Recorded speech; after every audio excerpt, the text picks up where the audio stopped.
when he was 17 years old, sitting in a third-year high school classroom at school 18. Middle school and the highest aspiration he had developed across his entire academic career was finding the next good web novel to binge read. Clean, modest goal, achievable low overhead, consistent return on investment in personal satisfaction. He had built a comfortable life. Routine around this goal, average grades kept him safely away from teacher scrutiny, a working phone packed with downloaded fiction, and a best friend named Giant Jigong who shared his philosophy and knew every internet cafe within cycling range. Gangi was short, wore thick glasses, had a small face housing an enormous quantity of schemes, and had been his partner in productive idleness since they were in middle school. They had an arrangement that worked perfectly, and he had every intention of maintaining it for another year until the college entrance examinations forced some kind of reckoning. Then a crazy old man in a fertilizer bag got hauled away by men in white coats. A translucent text box appeared in front of his face, and everything got considerably more interesting. The afternoon started completely normally. The school bell rang, and hallways filled with the particular chaos of teenage boys dispersing in multiple urgent directions, half of them sprinting for the cafeteria and the other half heading for the restrooms to smoke cigarettes and perform the ritual of looking impressive. Gangi was packing his bag beside him with that specific gleam behind his glasses, the look that meant he had planned the afternoon's gaming session down to the champion picks. He mentioned with the casual air of someone presenting something valuable that he had found a new website with updates from some teachers. That phrasing was code he decoded immediately. Internet cafe, games, content. He had been composing a principled refusal on grounds of study obligations, but abandoned this completely. Gangi's scheme was already in motion, and he was already standing up, except they never arrived. The school gate area was jam solid, vehicles blocking the intersection, students pressed in a dense mass, several teachers attempting to disperse people with the limited authority of adults who technically cannot compel teenagers to do anything they do not want to do. Gangi bounced at the edges of the crowd, infuriated by his height, unable to see past anyone. He leaned slightly because at 182 centimeters, he had enough natural elevation to see without effort. What he saw was a disheveled little old man wrapped in what appeared to be a large fertilizer bag pinned to the ground by uniformed officers and men in white coats. The old man was not accepting this arrangement gracefully.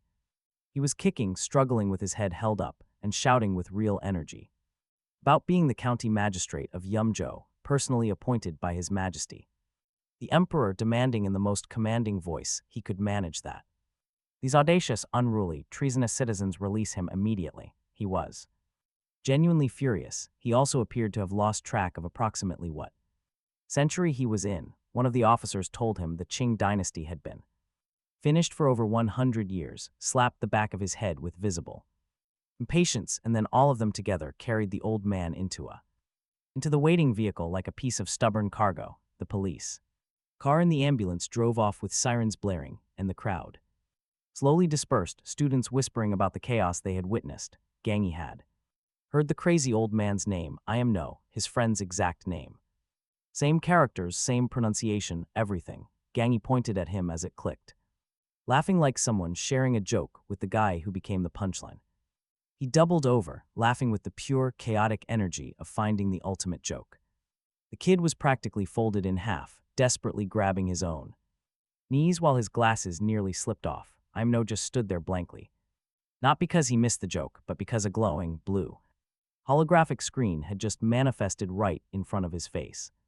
He stared right at it. The text box was perfectly solid to him, yet completely invisible to everyone else, as none of the leaving students paid any attention to it. They only cared about the departing police cars.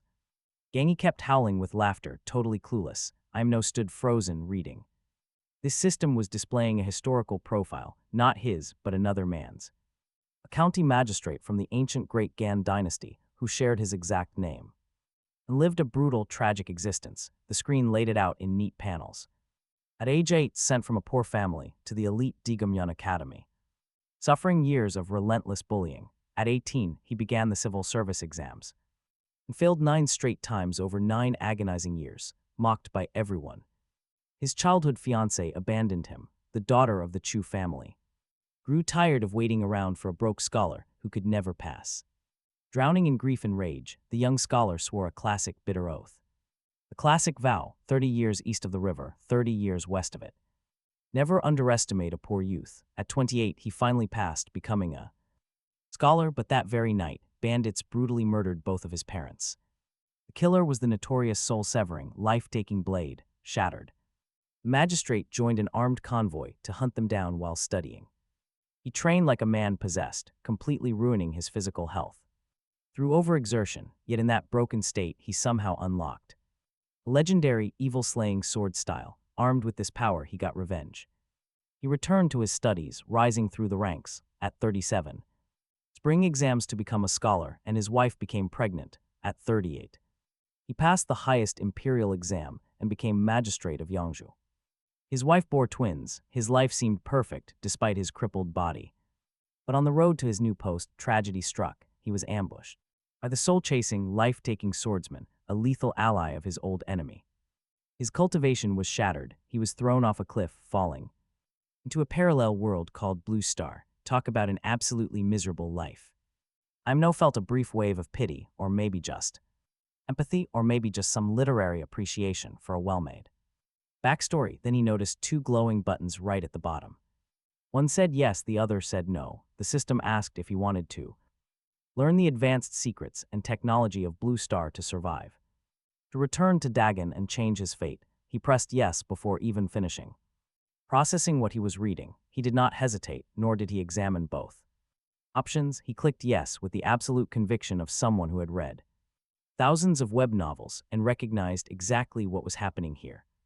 The system had delivered itself right to his door. The old magistrate it wanted had been hauled away, but this system apparently decided that another person with the exact same name was close enough, and he was not going to correct. The system was now his, and what was a system? A gold finger for protagonist to become extraordinary, the ultimate tool of every novel. Hero's journey to absolute legend. He was just a 17-year-old kid from an ordinary family with mediocre grades that pointed toward a totally average job and an ordinary life, yet he was just handed the most structurally significant power-up in the history of web fiction, and refusing. It would be a complete betrayal of everything he had spent years learning. From those stories, he clicked yes with the excitement of someone who had been waiting for this moment his entire life. The system had indeed landed right at his doorstep. The old man it actually wanted had been dragged off, but the system decided that binding to another person with the same name was close enough. It was now his. Refusing would be an insult to every legendary protagonist who came before him. In the genre, a system was the ultimate cheat code of every novel. Hero's journey, the absolute cheat for ordinary people to become extraordinary, letting them harvest limitless resources and obtain godlike abilities, breaking through power tiers to leave everyone around them stunned. He was just 17 with mediocre grades. In an ordinary future, with a system, the whole structure of that future was completely negotiable. The screen updated immediately, the old targets. Transmigration counterattack system bound successfully, displaying a host profile describing a middle-aged man with a broken body and crippled martial arts who had landed in the modern world with nothing. The system seemed confused about who it actually bound with. This was fine by him. He just needed the first quest to obtain a Blue Star identity and registration.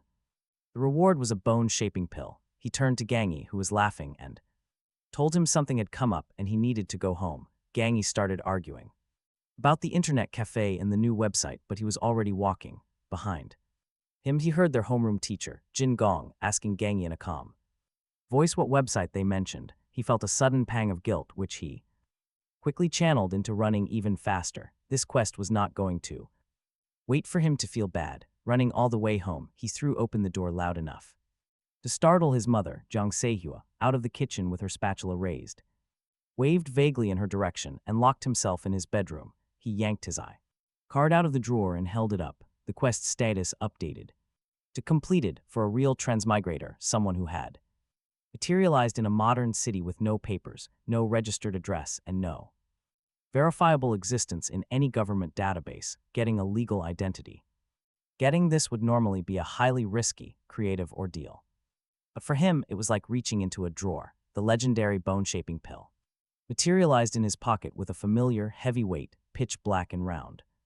It looked just like chocolate, and the description promised to generate muscle and bone, reshape meridians, and repair severe injuries. It would completely rebuild an ordinary person's baseline constitution. This was meant for someone shattered by decades of brutal martial arts training, ruined by accumulated damage, starting weak and pushing past every single limit. For 30 years, that person had suffered extreme physical stress. For them, this pill meant restoration, but for him, it was a pure, massive upgrade. He quickly did the math. A 17-year-old with a completely healthy, normal body was going to receive all the benefits without any prior suffering. He wouldn't have to endure the pain this medicine was originally calibrated for. This was an easy choice, so he swallowed it down immediately. He knew from reading web novels that hesitating over rewards is a huge mistake. Seriously, who wants to see a protagonist waste chapters like that? This pill was obviously a gift. The only question was how insanely good. It tasted exactly like a traditional herbal medicine, slightly bitter but sweet. He washed it down with a large glass of fresh water and waited. But nothing happened. There was no wild transformation sequence. No burning internal heat and zero sweat. No stories had prepared him for this. The pills simply worked without any dramatic spectacle. He walked back to his room, feeling slightly disappointed, but when he lifted his shirt, he froze in shock. He now had a deeply defined six-pack, looking completely shredded. Rolling up his sleeves, he flexed his arm, watching veins instantly pop out. He threw a few quick punches, the air parting with absolutely zero resistance. Just one tiny black pill, and boom, instant, incredible results. The system had managed to completely change him in under 5 minutes. Right then, his mother called him down for dinner, so he tucked his shirt in. He went to help her carry the food, complimenting her cooking as they sat down. It wasn't simple flattery, but a genuine, honest assessment of her skill. She was an amazing cook, something he always knew but rarely said aloud. Now the fruit of wisdom had given him the maturity to actually speak up. His father watched him closely, sensing a subtle shift but not quite understanding it. He was cataloging every little detail, trying to pinpoint what was different. Meanwhile, his mother just smiled warmly, putting more delicious food on his plate. As he ate, he started analyzing the system's patterns so far. 2 completed missions. 2 massive rewards, both targeted his physical body and his mind simultaneously. First came raw physical boosts, then mental upgrades. The system was building a powerful, solid foundation for his future growth. The original magistrate had been a broken man, physically ruined by decades of hardship. But our guy was starting fresh, rebuilding his body from the ground up. Since he started with a healthy body, this was a massive upgrade, not just healing. That distinction changed everything. This power-up was on a whole different level. And right at the dinner table, the system dropped his second mission. He has to start reading to earn the fruit of wisdom. He thinks about this. For the body's original host, mastering this world's letters would be a massive project. That guy had been tossed off a cliff with only ancient dynasty knowledge. He knew absolutely nothing about the writing system of this modern blue star. But for our main character, reading was already second nature. Plus, his phone already had a web novel downloaded before the system arrived. He finished his meal and headed straight to his room to read. Opening the web novel, he smashed through 20 chapters without stopping. Quest complete. A heavy fruit materialized in his pocket, pulling his school uniform down. He pulled out the large, pear-shaped prize and took a bite. His face twisted from the intense sourness, but he kept eating anyway. He devoured the core and chewed the stem to absolute nothingness. A permanent brain upgrade and 3 days of photographic memory was worth it. Talk about a massive return on investment. Treating this carelessly would be foolish. He grabbed a massive English-Chinese dictionary from his desk. He opened to page 1, and the photographic memory kicked in instantly. Boom, every single word locked into his brain on first read. Perfect recall. Next, he blasted through textbook stacks. He memorized classic literature and the art of war back-to-back. He devoured everything in sight before sleeping for just 2.5 hours. He woke up completely energized and realized he had grown 3 centimeters taller. Standing at 185 centimeters, his baggy uniform now fit perfectly. Stepping up to the doorframe, he measured against the old marks. Imagine growing 3 centimeters in one night. He needed a moment to process. Growing 3 centimeters in 8 hours of sleep is pure fantasy magic. He happily accepted this defiance of normal physics. His father, I.M. Jong Sae, hummed happily while driving him to school. Singing along to the morning radio always meant the dad was in a great mood. He stared at his son's small tote bag with a highly skeptical look. His father clearly wanted to ask why the main school bag was missing. The boy calmly explained he left it because he already memorized every textbook.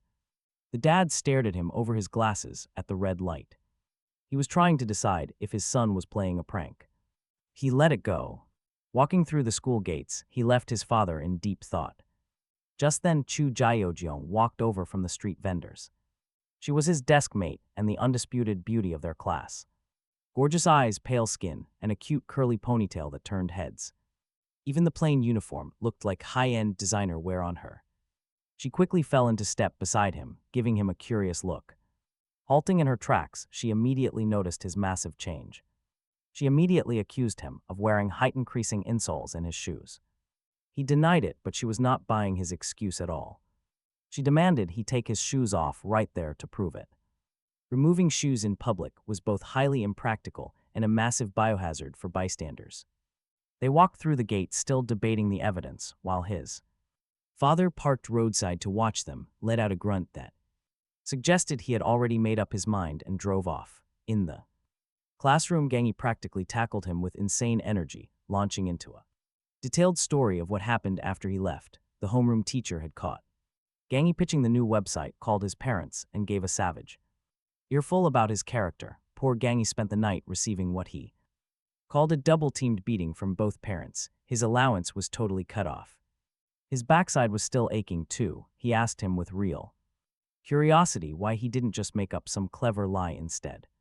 Gangi stared at him. The look on his face was like a man who just realized a secret door existed this whole time. He sat down slowly. He pulled out The Art of War from his bag. Gangi leaned in, stared at the cover, and asked why he was studying military strategy. He replied that strategy sharpens the mind, and after all warfare is based on deception. Then he shoved Gangi's head back and claimed his hair looked incredibly greasy. Gangi immediately touched his hair, realized it was fine, and saw he had been played yet again. He gave him the look of someone slowly realizing a painful pattern. Right then, teacher Hu Gibbon walked in clutching test papers. She was a known legend at middle school number 18, highly respected and deeply feared. She had once memorized an entire English-Chinese dictionary just to prep for her exams, running her class with absolute military discipline. Before he ate the fruit of wisdom, he was a total slacker who used her classes to read web novels on his tiny phone.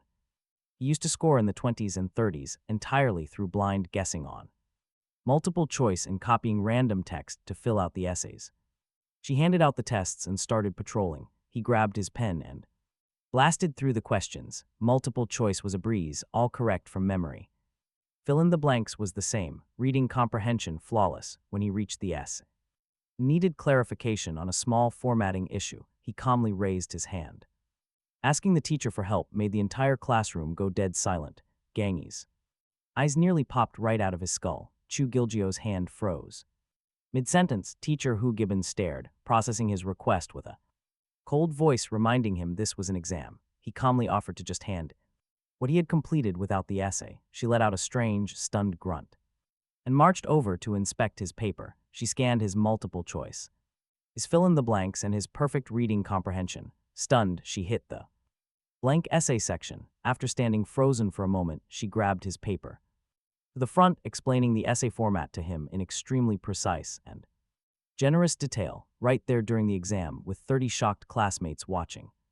The personal tutoring session went on for several minutes. When she finished, he thanked her, praising her incredibly clear explanation. The corner of her stern mouth twitched upward into an involuntary smile. She told him to ask her anything anytime. Returning to her patrol with a proud posture, mission confirmed. Inside his mind, the quest to visit a legendary master for guidance is complete.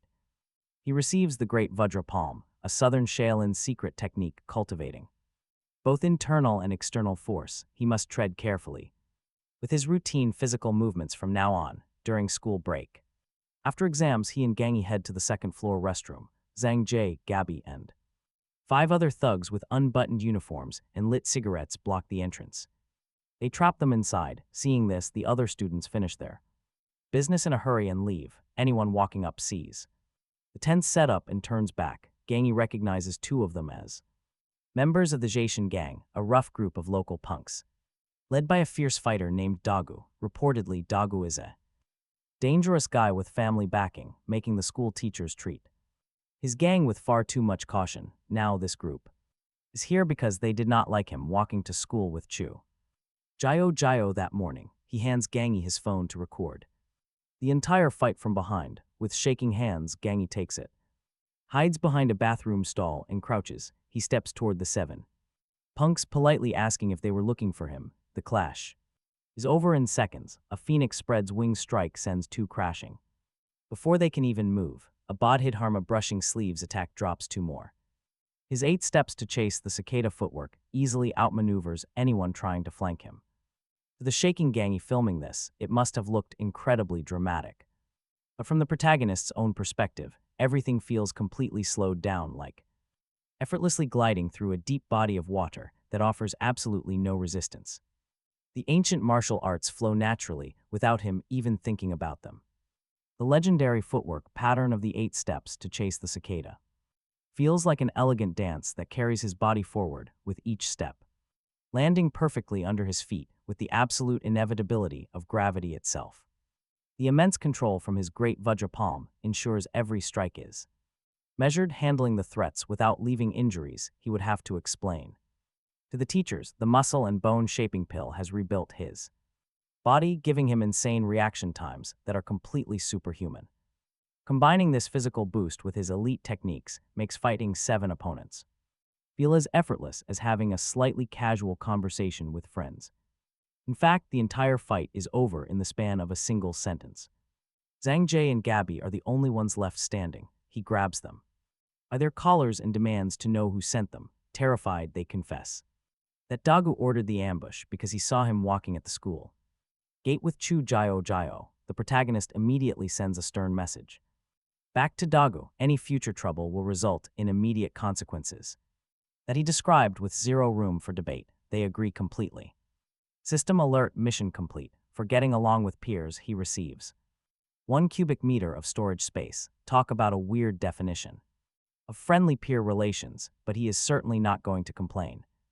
Instead, he focuses on his new handy dimension pocket with pure excitement. Alone, he slid his phone inside, felt the weight leave his pocket, and retrieved it. Seamless, silent, and instantaneous, the practical applications were significant, and he would catalog them properly later, but even the immediate, obvious uses were already valuable. Outside, a crowd had gathered. Chu Giljeong pushed through. The moment she saw him, checking him for injuries, finding none, she shifted from concern to relief. Liang Quangquan and Zhou Menjiao were right behind her.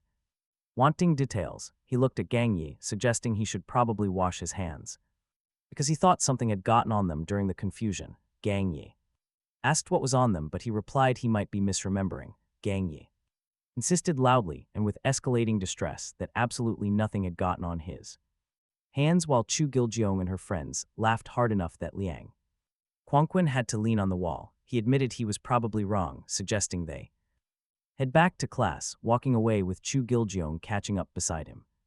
Gang Yi's footsteps behind them were accompanied by muffled grievances about the concept of true brotherhood. Back in class, teacher Jingon announced the streaming exam, spring class for the top 50 students, with a parallel class for ranks 50 to 100 with basic below that. As the teacher explained the system, Chu Giljeong slid a small note across the desk with 4 words, telling him to do his best. He picked up his pen left-handed and wrote back that he would be waiting for her in the spring class. Reading it, her eyes went wide, whispering that she did not believe it. He replied that he never lied about bets, asking if she wanted to put something on it. They negotiated quietly while Jingon lectured on. If he successfully made it into the spring class, she would buy his breakfast every morning until the college entrance exams. If he did not, he would walk her home every evening. She extended her pinky with the absolute confidence of someone who had looked at the historical record and found no reason for doubt. He wrapped his pinky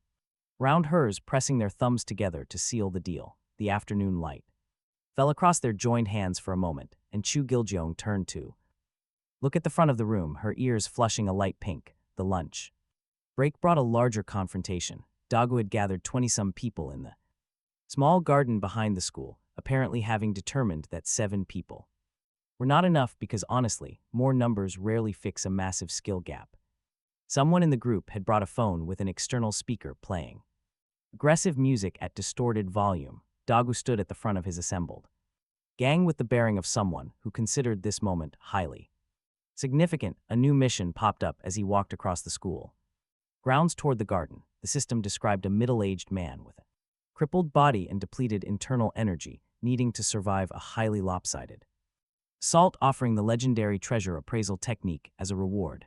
The description of the host's physical limitations did not apply to him in any meaningful way. He discreetly turned on his phone's recording function. Dagu delivered speech. Dagu declared the boy was the most arrogant person he had ever met and found this quality personally offensive, planning to thoroughly address it right now. He looked at the assembled group with mild amusement and boldly told them that he shouted that none of them respected their teachers and none of them were filial to their parents and none of them would ever produce anything of value once they entered the wider world. He called them rotten potatoes and bad eggs, saying that when they entered society they would be scum. He pointed his phone at Dagu's face as he said all of this to document his reaction. Dagu made a sound that began his language and became something more primal, then kicked at him.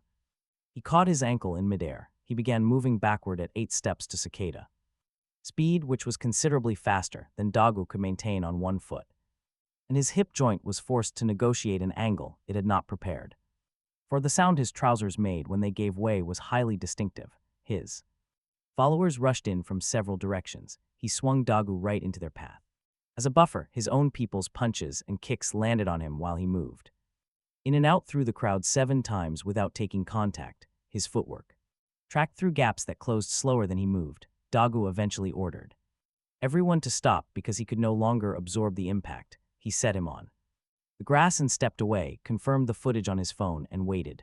The teachers arrived a minute later, Hu Gibbon and Jim Gon and several senior year subject teachers coming as a group, having been alerted by Gangi on his way to order noodles. They came around the corner expecting one outcome and found another. The entire Zeshan gang was completely disheveled, boot-printed, and demoralized, with Dagu sitting in the grass looking like he had been inside a bag full of hammers and him standing off to the side without a mark. Teacher, whose expression as she processed the scene was that of a person whose model of the world was undergoing a major revision. The teachers began their disciplinary operation, demanding names and class numbers and calling parents Shangjai and Gabai, who had been concealed behind a flower bed during the proceedings, quietly rolled themselves in the dirt and joined the line of people being scolded, choosing accountability over continued uncertainty. The treasure appraisal technique arrived in his mind fully formed. He had read enough treasure appraisal novels to understand what this represented in practical terms: the ability to see the true value of any object he examined, in a world with antique markets and genuine collectors in vast quantities of clever fakes. This was no small advantage. This was essentially a commercial superpower waiting for a market to be applied to. After the garden, Gangi and he ate at the Ban Mayan shop, large bowls, thin noodles, extra chili. Gangi ate garlic between noodle slurps with the focus of a serious practitioner, tearing up from the spice while maintaining a running argument for the health properties of vinegar while adding quantities of it that he found medically alarming. He burped eventually with a depth and complexity suggesting the garlic and vinegar had combined into something new entirely. He shifted his seat slightly. Gangi looked at him with red eyes from the vinegar spice, saying a simple thanks was not enough for what he wanted to say, that they were brothers and he would never forget it. He replied they were brothers and that he should stop there. When they walked back to school, the gate area was already full of students discussing the garden incident. Chu Yoyo hears his name, pushes through the crowd, and finds him completely unharmed. Her worry instantly melts into relief, though she covers it with a look of mild irritation. He casually explains that things like this happen, joking that Dagu has some loose screws. After all, anyone using that name has already made plenty of poor life choices. This makes her burst out laughing, covering her mouth as her eyes crinkle with amusement. Behind them, Lang Huan and Zhou Mingyue watch the scene unfold with deep interest. They look like they are enjoying a drama. Soon, Friday afternoon arrives. The classroom gets completely rearranged for the upcoming streaming exam, which requires clearing out all desks. Gangy's school bag ends up so heavy that the poor guy can barely stand up. Our main character's bag, however, is empty. He had already cleared his things out slowly over the week. When Gangy realizes this, his face goes through several stages of pure shock before settling. He sighs in philosophical resignation, wishing he had thought of that trick himself. Our guy responds that the art of war always rewards planning ahead. Gangy mutters some words of total agreement, and they head out together. They go to the Xicheng Internet Cafe, which number 18 middle school students basically treat as their unofficial second campus, and they are completely serious. No ID checks, ancient computer machines, and almost non-existent ventilation. The air is thick, and the dark corners are packed with sketchy people. They are deep into content that is definitely not family-friendly. The heavy smell of cheap cigarettes, instant noodles, and stale air blends into an atmosphere that is somehow cozy for every gamer inside. The moment they step inside, Zheng He completely transforms, his energy sharpening. He stands tall, radiating the sheer joy of returning to his natural environment. But as our main character logs in, a brand new system mission appears. He must skillfully use a blue star computer to gain 10 black armored guards. There is a catch, though. He only gets them upon returning to Gan Star. The system is offering future conditional rewards now, which he needs to track. So he opens a browser and begins grinding through old exam papers. He studies model essays, perfect score templates, and even high school science. Although he is a liberal arts major, he focuses hard on physics and chemistry. If he ever gets sent to an ancient world, basic chemistry could save him. Meanwhile, Zheng He plays games right next to him, loudly narrating his matches.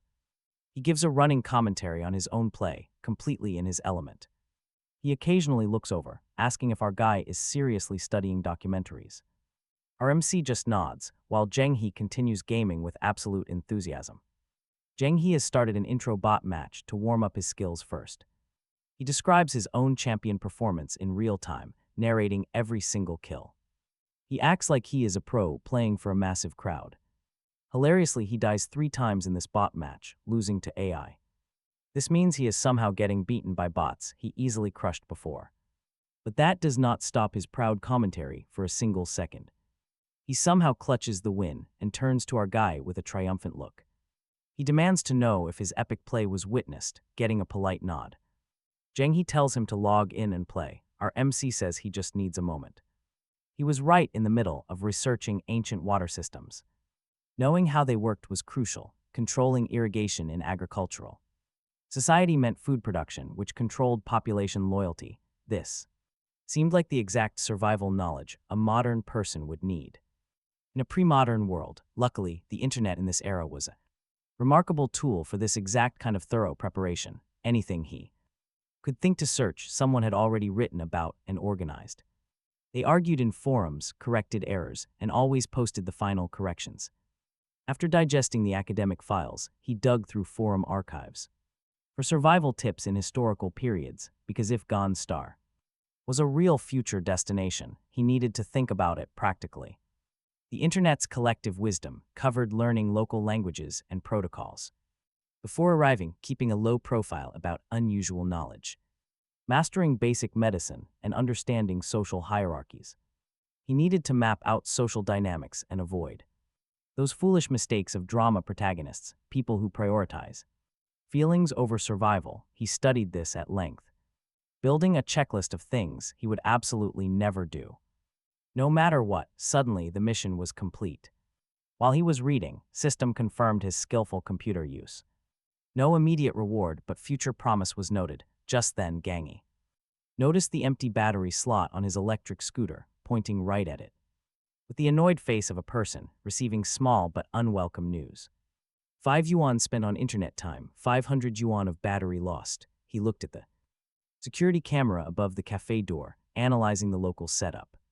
This place ran without ID checks and likely did business with nearby scrap operations. A clever plan quickly formed. He told Gangy to grab his heavy school bag and follow. Inside, at the counter, Young woman with bright, multicolored hair was checking her makeup.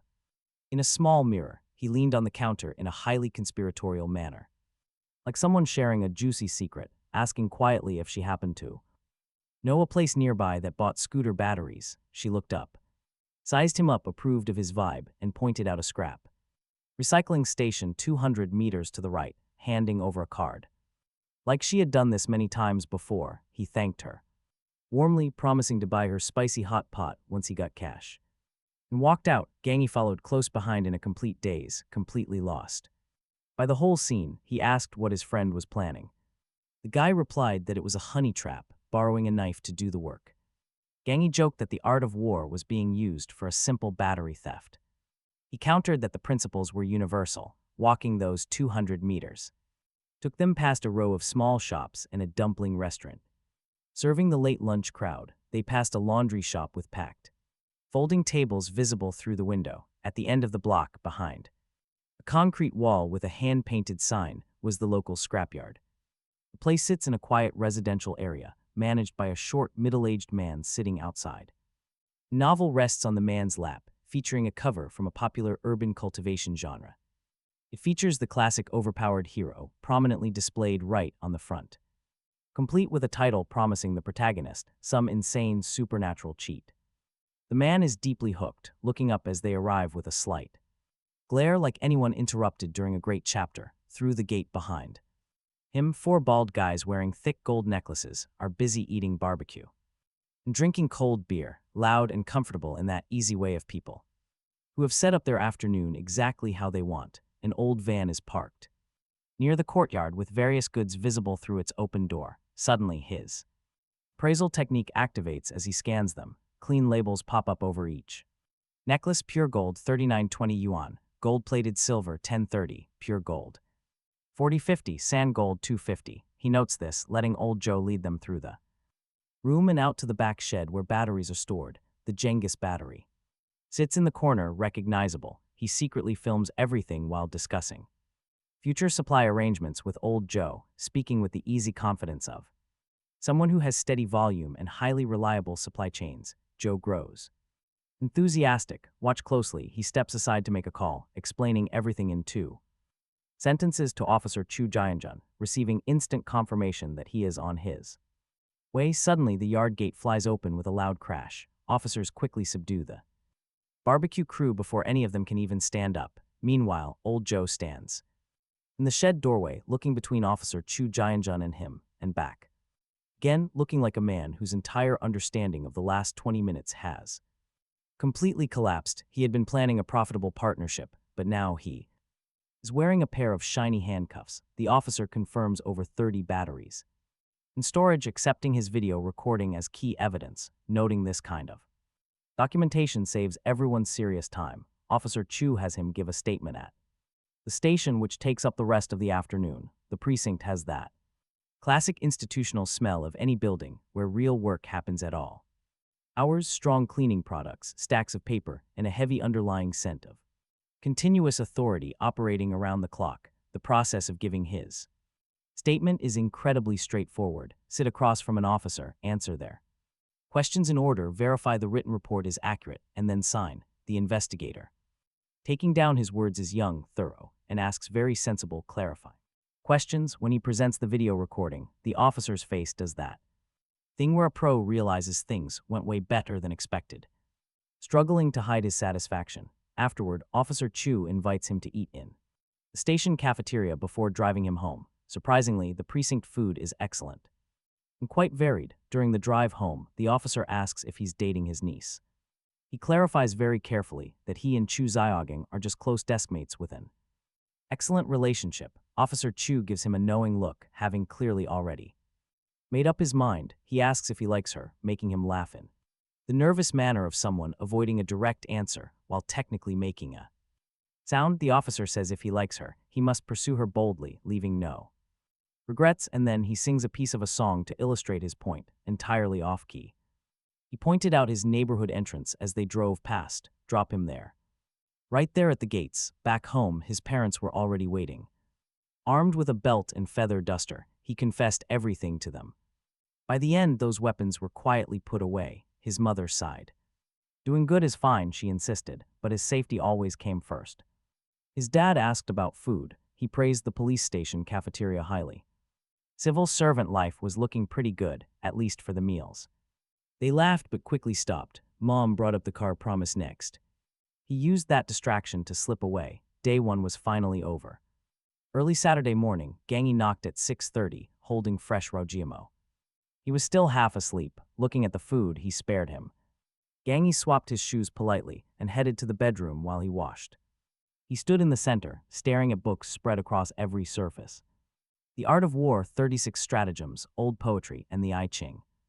Medical books, historical charts, and different language primers. Meridian diagrams and chemistry notes. Gangi picked up the I Ching. Flipping it open, he declared it looked completely encrypted. Dad stumbled out. Barely conscious, his father agreed Old Street was a fine destination. He told them to stay away from water and went to bed. Soon they were riding Gangi's scooter to Nanchang Old Street, eating breakfast. Watching the morning traffic of students and weekend workers passing by. They reached the early market, greeted by a massive stone archway. Huge crowds had already gathered, serious collectors and casual tourists. Hopeful treasure hunters and local vendors filled the busy street. And just like that, his cheat appraisal system activated instantly. Floating translucent tags started appearing over every single item. Each display showed the item's true value down to the exact yuan. Glass bracelet, 2 yuan. Fake silver dollar, 2 yuan. Fake gold bracelet, 2 yuan. Most stalls held cheap junk under 5 yuan. And yet, the official price tags on these items were absolutely crazy. Some were listed in the hundreds. One bronze vessel caught his eye. A high-quality fake, worth 30 yuan but priced at 2,000. The owner sat lazily behind his wares with a calm expression. He was clearly in no hurry, patiently waiting for some clueless tourist. He realized something crucial. This cheat ability was extremely versatile. It was not just about sniffing out rare, genuine items. It let him analyze the entire market from the inside out. Comparing real values against asking prices showed him the bigger picture. He could see exactly how the market scam operated. Knowledge is power, and he intended to use it. He walked through the first section, mapping out every merchant's pricing strategy. Some stalls had high-grade fakes that looked almost like the real deal. It would take an expert eye to spot the trick. Others sold cheap junk, relying on friendly chat to seal the deal. A smooth-talking routine designed to make buyers lower their guard. Purchase, a third stall held one genuine piece, a small jade item, his appraisal technique. Valued at 4,000 yuan but priced at 3,800, the vendor likely knew it was real and sold it honestly. He did not buy it. Because he was not looking for jade today, but he noted the stall for future. Reference, Jengi pointed at a 4-goat square Zun reproduction with excitement. Asking if it was Shang or Zhou dynasty, he said it was likely from.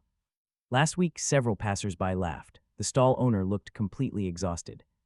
Then he spotted a scorched black bracelet on a fat man's stall, identified by his appraisal skill as genuine gold worth 3,500 yuan, lying. Right in the middle of entirely fake junk, the fat boss sat on a small stool, rolling walnuts in his palms that had darkened from years of handling.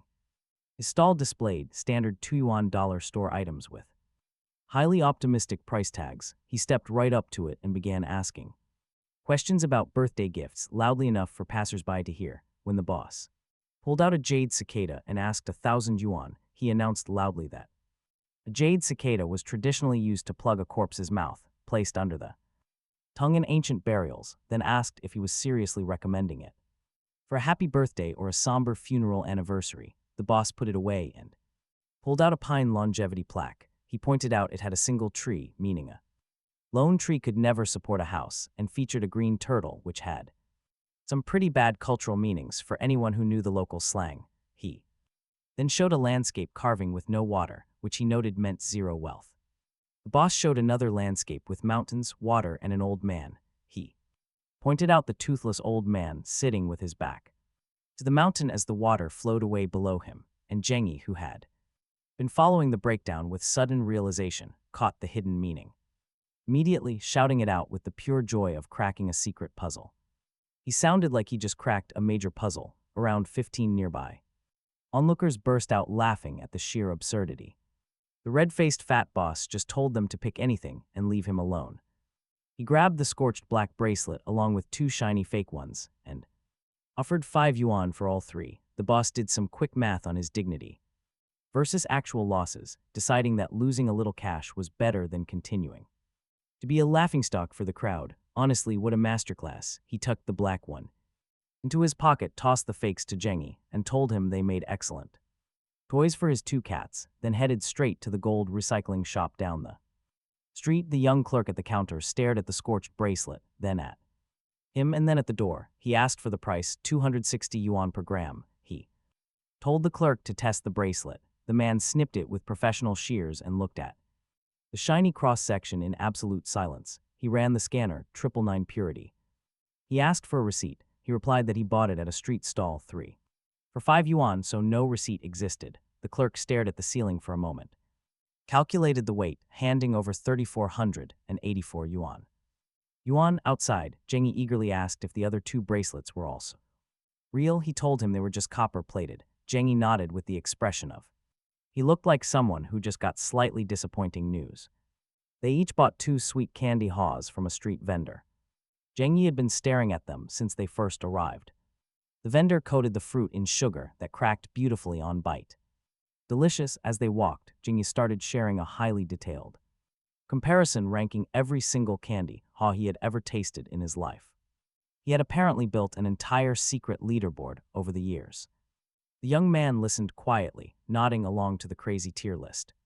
Next, they spent 2 hours browsing the old antique market.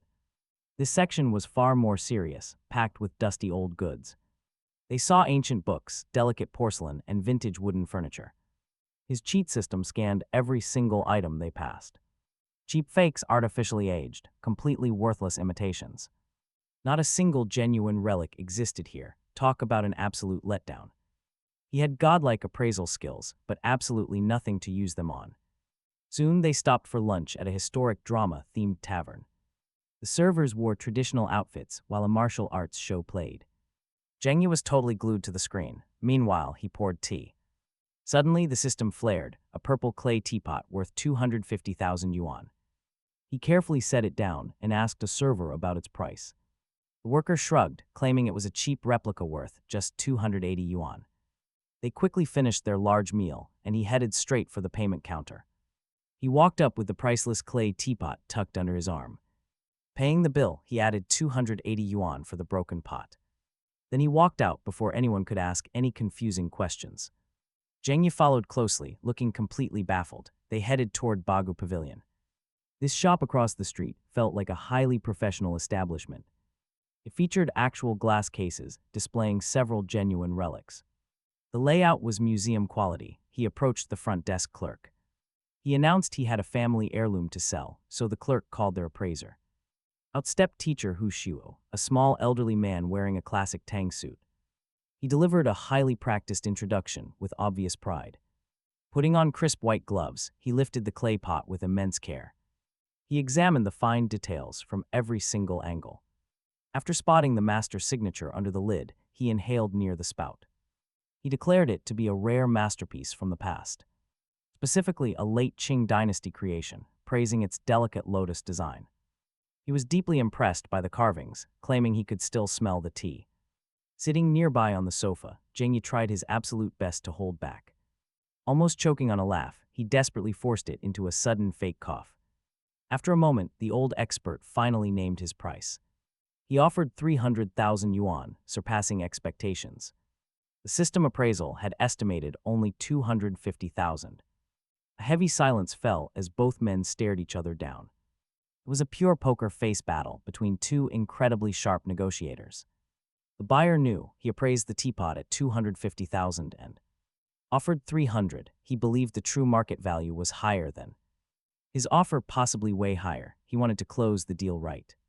While he was still potentially unsure of the value, the treasure appraisal technique gave a precise number. He trusted it completely, which meant the offer was above market, representing a genuine attempt to close. At a fair rate, a counteroffer above his offer would instantly tell him he knew the market, information he did not want to share. On their first transaction, keeping his expression neutral, he said the Market value was around 250,000, but appreciation was likely, adding. It was a pleasure doing business. Deal done, the buyer said for. Any future pieces should go to Boggle Pavilion first. Then, they deposited the money at the nearby bank. It was a standard branch with tiled floors, a numbered ticket dispenser, and rows of waiting seats packed with people. Displaying various stages of financial patience, two tellers worked behind glass. The young woman at their window was probably 22, wearing a standard blue uniform with a neat collar pin, processing the first transaction, his 200,000 deposit. Without a single reaction, the second transaction, Gangi's 100,000 she processed with equal professionalism, and then came the third transaction, which was his instruction to transfer 100,000 from his account to Gangi's, making her pause with hands hovering over the keyboard before looking up at both of them. She had the careful, professional expression of someone deciding if asking questions was within her role. Meanwhile, Gangi, who had been refusing the money all the way from Bagu Pavilion and showing no signs of accepting, went silent upon seeing the confirmation receipt printout. New accounts 200K to his, 100K to Gangi, he protested. He told him that when someone gets rich, they shouldn't forget each other, his cats, and the fat boss's temper led him to the bracelet, making this a fair split rather than charity. The young woman at the window struggled to keep her professional composure. Gangi's eyes turned red. He grabbed his arm, calling him godfather, then mentioned a young, beautiful cousin with an amazing figure and long legs, currently unattached and gentle. His interest was immediate. Mission complete. He had earned recognition from this suspected child of fortune, securing a sweet reward. He started thinking about the system's categorization of Gangi as a child of fortune. The guy's luck was demonstrably insane, finding gold in trash and masterpieces on a restaurant table. Maybe fortune really does work in mysterious and unlikely ways, but hey, he wasn't arguing with results. Next, at the fishing shop, he bought a rod for his dad, keeping things fair by buying a gold ring for his mom. Inside the gold shop, he bought jewelry for her future gifts and something for Chug Yujio because she once mentioned liking four-leaf clovers, and the gold display actually had a great pendant. Gangi bought his mom a necklace and bracelet. He warned him that forgetting her would lead to a very painful evening. He noted this, handing gifts to both parents at home, instantly triggered expressions that shifted from stern discipline to utter confusion, then genuine warmth. He walked in with chest held high, carrying bags in both hands, announcing he was home and telling them to see what he brought. His father and Giants were on the couch, watching a soccer match on television, where their favorite team was losing terribly. His mother, Jang Sulwa, stepped out of the kitchen, currently cooking something that smelled absolutely amazing. Both parents stared at the bags and then at their son with that classic parental look that says they want to be happy but need answers. He handed the jewelry bag to his mother and the fishing gear to his father. At the exact same moment, the look on his mother's face when she opened the bag and saw the gold necklace and bracelet was like someone finally receiving a treasure they had quietly longed for. She immediately gasped, asking him where all this money had actually come from. He explained the whole story: the black bracelet, the gold recycling shop, and the teapot, the Bagu Pavilion, the bank, and the 100,000 yuan given to Gangi. He explained his reasoning, and both parents froze at the sheer amount. His father put down the fishing rod he had been admiring and stared at him. His mother sat. Slowly, his father finally spoke. He said giving 100,000 to Gangi was the right move. His mother agreed, adding she was not angry, just incredibly surprised by it all. She said sharing his good fortune with a helpful friend showed great character, proving he had a good heart, even if she had sometimes doubted whether he would ever actually show it in real life. His father grunted in quiet agreement without saying the words out loud. He accepted their praise, while his mother grabbed the remaining bank card and began planning. Their old television in the living room had been showing a strange discolored stripe on the left side for 2 years. The greasy range hood above the stove constantly dripped oil onto the counters, making a mess. Their washing machine also made a horrible screeching noise that his father had been planning to fix for 18 months now. She listed these problems with the speed of someone holding a long-standing mental checklist and who finally had the green light to solve them. His father stared at the fishing gear, then looked at the separate gold ring. Boxy pulled from his pocket, admiring the ring in silence first. After putting it on, his father admitted he was wrong to doubt his son's goals. He promised that once his son succeeded, he would show his pride off to the entire world. He replied that his father was already allowed to be proud and that his expensive car comment was just a joke. His father knew, but the remaining 190,000 was no joke. He wanted him to understand its weight. The son nodded in quiet agreement. His father hugged him briefly before returning to inspect every detail of his new gear. Meanwhile, his mother held the card containing the remaining balance of 190,000 yuan, happily planning the purchases. A better stove hood, a quiet washing machine, real change. They talked about housing prices with the intense focus of someone waiting for years. He waited for his perfect moment to strike. Meanwhile, his father admired the gold ring, sitting with the quiet satisfaction of a man planning his next boast. He hugged his son tightly, sharing private words meant only for the two of them. Then the young man quietly retreated to his room, closing the door behind him.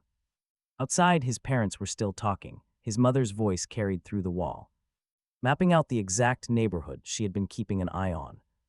His father responded with the energized excitement of a man given a real purpose. From down the hallway, he could hear the faint sound of a phone dialing. His father was reaching out to old Jen on Zhengyi's family line to thank them for raising such a loyal friend. The call that followed stretched on for over an hour, jumping from fishing to serious financial investments, to parenting tips, and finally to the best spots for autumn angling. His father was already planning to invite old Jen out onto the water. They were destined to become fast friends, which was wonderfully predictable. The young man sat at his desk, thoroughly satisfied, calculating his afternoon haul.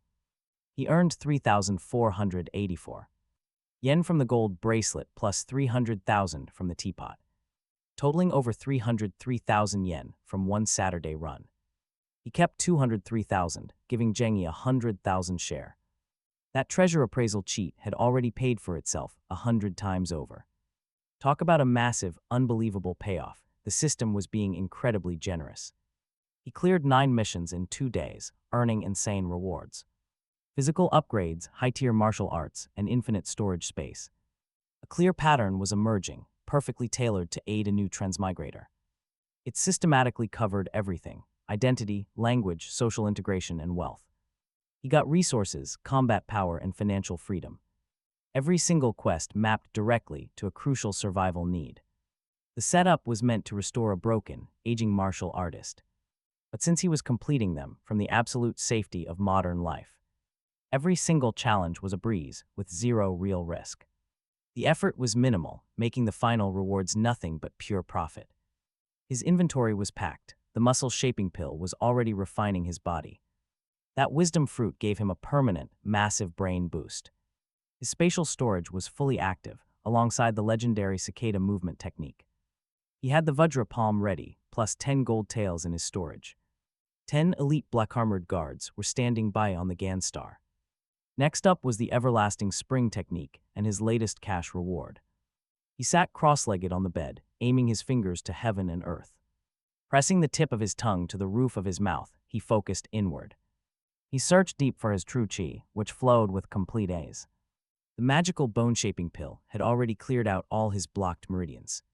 Before he could even direct the energy, something incredible happened. The chi began circulating automatically, tracing the ancient paths of the technique. A warm, glowing current surged endlessly through his entire meridian system. The energy begins self-guided circulation, growing stronger with every orbit. He stands up to test whether simple movement will stop the cultivation. It does not. No stopping this. He sits back down to verify. The energy keeps running. Everlasting Spring has automatic cultivation, built right into its structure, operating independently of his physical state. It continuously improves his internal power without requiring any active effort. Talk about a massive advantage. He sits with this realization for a brief moment. This system is remarkably thorough. He reviews his full reward list and ponders. Ganstar, 3 of his 9 rewards are powerful martial arts techniques. The system even granted him gold in a future guard unit, telling a clear story. Ganstar is dangerous, extremely dangerous. He will need combat power. Since the system keeps generating both, his previous view of Gan Star as purely theoretical needs to change to practical instead. He calls the system by its formal address, that old geezer invocation. It actually responds to and asks for more missions. The response comes. Promptly spar with an expert on Blue Star to verify and consolidate his learning. The reward is an official appointment document. For the county magistrate of Yunzhou, he wonders why the system would give him a magistrate appointment document. The old magistrate who was hauled away by the mental health team was thrown off a cliff before he could even present his credentials. When the system eventually sends him back to Gan Star, he will absolutely need those official documents to establish his standing. The system is producing them because he is the bound host doing all the real work. This is the Lao Dang system operating consistently. Confused about who it found but highly methodical in its outputs, a gym flyer in his trash can advertise his combat classes with an award-winning coach. At the new gym nearby, he retrieves it, checks the details, and goes to tell his parents he is heading out for a walk. Meanwhile, his father is on the phone with old Jen, Gongya's father, having moved past that awkward 100,000 yuan call into an enjoyable chat about fishing spots. They have been talking for a long time, with absolutely no signs of stopping. His mother is in a warm, post-windfall mood. She hands him a trash bag on his way out and tells him to go ahead because they are not cooking tonight. He drops the trash in the bin downstairs and walks toward the community entrance with his hands behind his back. The night market is running in full swing with skewer stalls, tofu, and hot pot. The delicious aroma of street food layers over itself, creating a thick, cozy evening atmosphere that does not require anything else to feel complete. People are walking dogs, pushing strollers, and playing mahjong in the pavilion, while others run laps past the food stalls with looks of deep internal conflict. This gym sits right next to the busy night market. Talk about a perfect business loop. It is either brilliant commercial planning or a perfect ecosystem. Eat, get fat, and then immediately hit the gym. Someone planned this perfectly. He grabs a quick bite from a few stalls. After all, walking past all this delicious food would be a total crime. He finished up and headed inside the gym, where two receptionists sat in white shirts. Both wore neat ponytails. One of them had an immediately eye-catching figure. The other had a cute snaggletooth that showed when she smiled, adding unique charm. He had some silent thoughts about the clever marketing behind their placement, but he kept them to himself, asking instead about their combat classes in a trial. He wanted to test the coach's skills directly. De Zhen picked up the radio. She called for Coach Yun, and a remarkably calm, cool voice answered back. A moment later, Coach Yun Ji emerged from the deeper training areas of the gym. She was tall with long legs, walking with the perfectly balanced gait of an expert. It was clear she had been training seriously for many years. She had delicate features, sun-kissed skin, and a highly professional manner. She was someone who drew clear personal boundaries and kept them. He checked her footwork. He noted her excellent weight distribution and the balanced spacing of her steps. Her slight forward line showed that a fighting stance had become second nature. There was no doubt she possessed a genuinely solid martial arts foundation. Introducing herself as the combat coach Yunji, she offered him a tour. But he told her a tour was unnecessary, wanting to start training right away. He made it clear he was here for serious, direct combat training. She studied him closely for a moment, trying to spot any hidden motives. Satisfied that he was genuinely focused on training, she finally nodded. She told him to follow her as they headed up to the second floor. They passed by a busy yoga studio where a session was actively underway. He peered through the glass door, analyzing the exercises from a practical stance. Turning away, he casually asked if the yoga classes accepted any male students. She replied not yet, explaining that male enrollment was currently way too low. However, she mentioned that free open sessions were held every single week. He thought about signing his parents up, praising the great value of those classes. Her shoulders tensed slightly at his comment, though he chose to ignore it. The training octagon sat right at the far end of the combat area. She explained the warm-up routine, including joint stretches and quick shuttle runs. 10 minutes of light prep would lower injury risk before they entered the cage. She asked if he had brought any proper workout clothes with him today. He admitted he had not, but was fully prepared to start the warm-up anyway. Moving to the side, she began demonstrating several fluid stretches with practiced ease. She was clearly evaluating what kind of physical state her new student was in. He carefully mirrored each movement, watching her technique with absolute focus. Mapping the precision of each pose, they moved on to fast shuttle drills. His footwork outside the cage was exactly as precise as he wanted it. Standing right at the edge of the cage, he kept his true power hidden. With 8 steps chasing the cicada in his legs and great Vajrapalm ready. The powerful Kai of the everlasting spring technique surged steadily through him. He had easily won 2 real fights over the last 2 days. Best of all, he had avoided taking even a single hit in those battles. Now his next big system reward was just 1 sparring session away. Since Coach Yunji had genuine martial arts awards, she was his best option.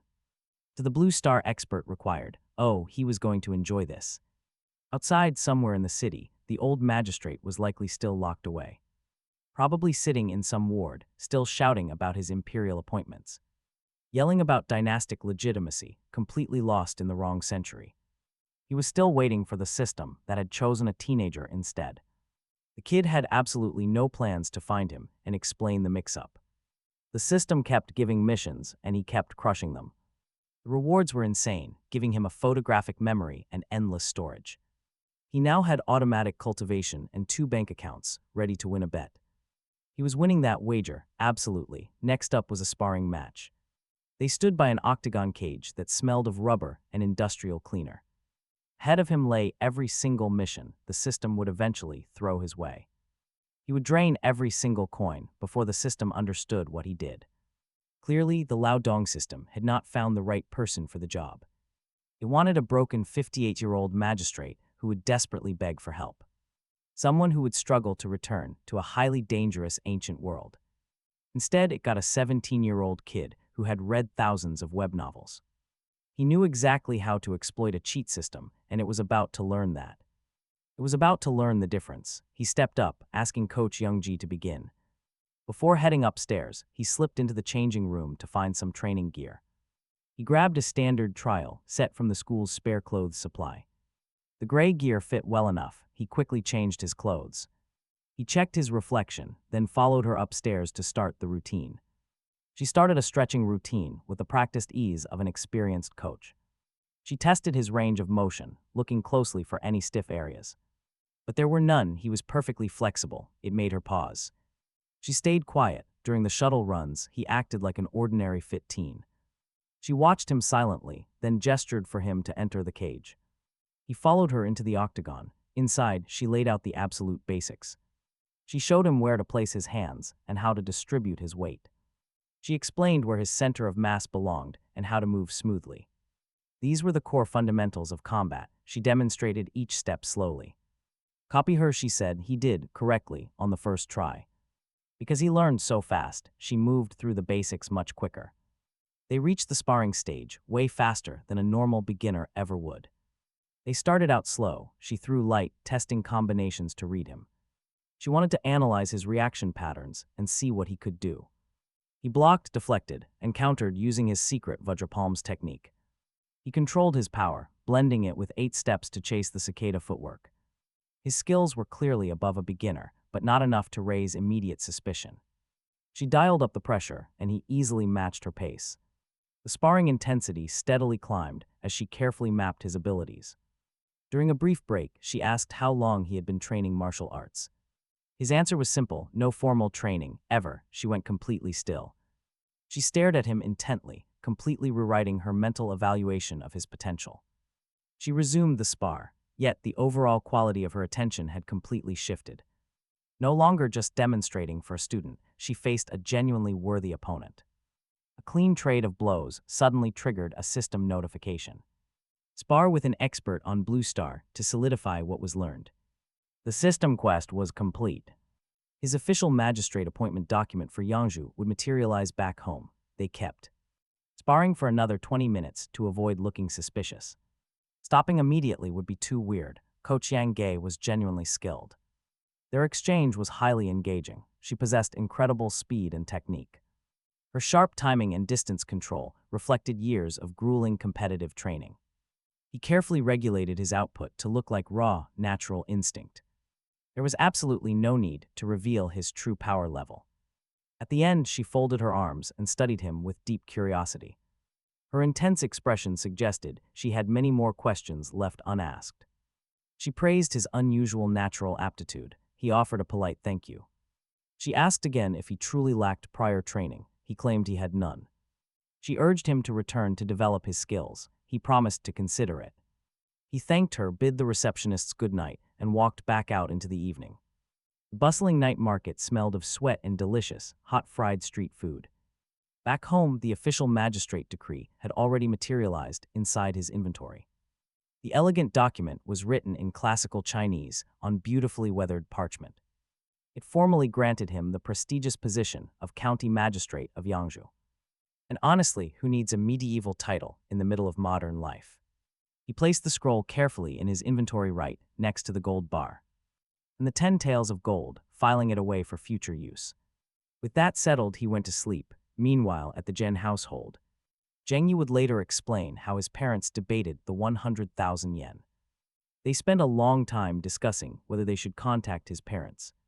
They eventually called his father, spending nearly 2 hours discussing anything but money. Instead, they chatted happily about fishing, local housing prices, and modern boys. They compared the younger generation to their own. The money issue simply resolved itself in the background as a matter already settled. Everyone agreed the young people handled it correctly. Later, Zheng He reported. His mother had wept with joy over the beautiful gold jewelry, while his ecstatic father immediately tore into the new fishing gear. The entire household was filled with an incredibly warm and loving atmosphere. Zheng He, being his usual clueless self, credited the mood to a great dinner. Rather than his own good deeds, the protagonist smiled thinking about this. The fortune empowerment reward from his system had worked precisely as described. There were no flashy supernatural effects or direct, reality-warping interventions. Instead, it simply facilitated sharing resources at the exact right moment. This small action triggered a chain reaction, making everyone's life vastly better. The system had labeled Zheng He as a suspected child of fortune. Now the protagonist wondered if the system truly understood what that label meant, or if its classifications were based on something else entirely. The criteria made zero sense to him, but the result was great. Sunday arrived. The day passed quietly as he reviewed the everlasting spring technique. He studied its cultivation pathways and practiced the great Vajra palm. He did controlled exercises in his bedroom, working through memorized schoolwork. He reviewed those memorized materials. The everlasting spring technique was special. He had been thinking about its unique structural design since Friday night. In most martial arts novels, cultivation required the practitioner to sit absolutely still. They had to sit in meditation, consciously guiding internal energy. They spent hours guiding that energy along precise pathways in deep concentration, just to make tiny gains, but this was different. The everlasting spring technique required none of that. It ran automatically.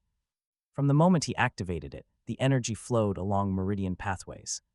No active guidance needed. Every completed circuit made him slightly stronger.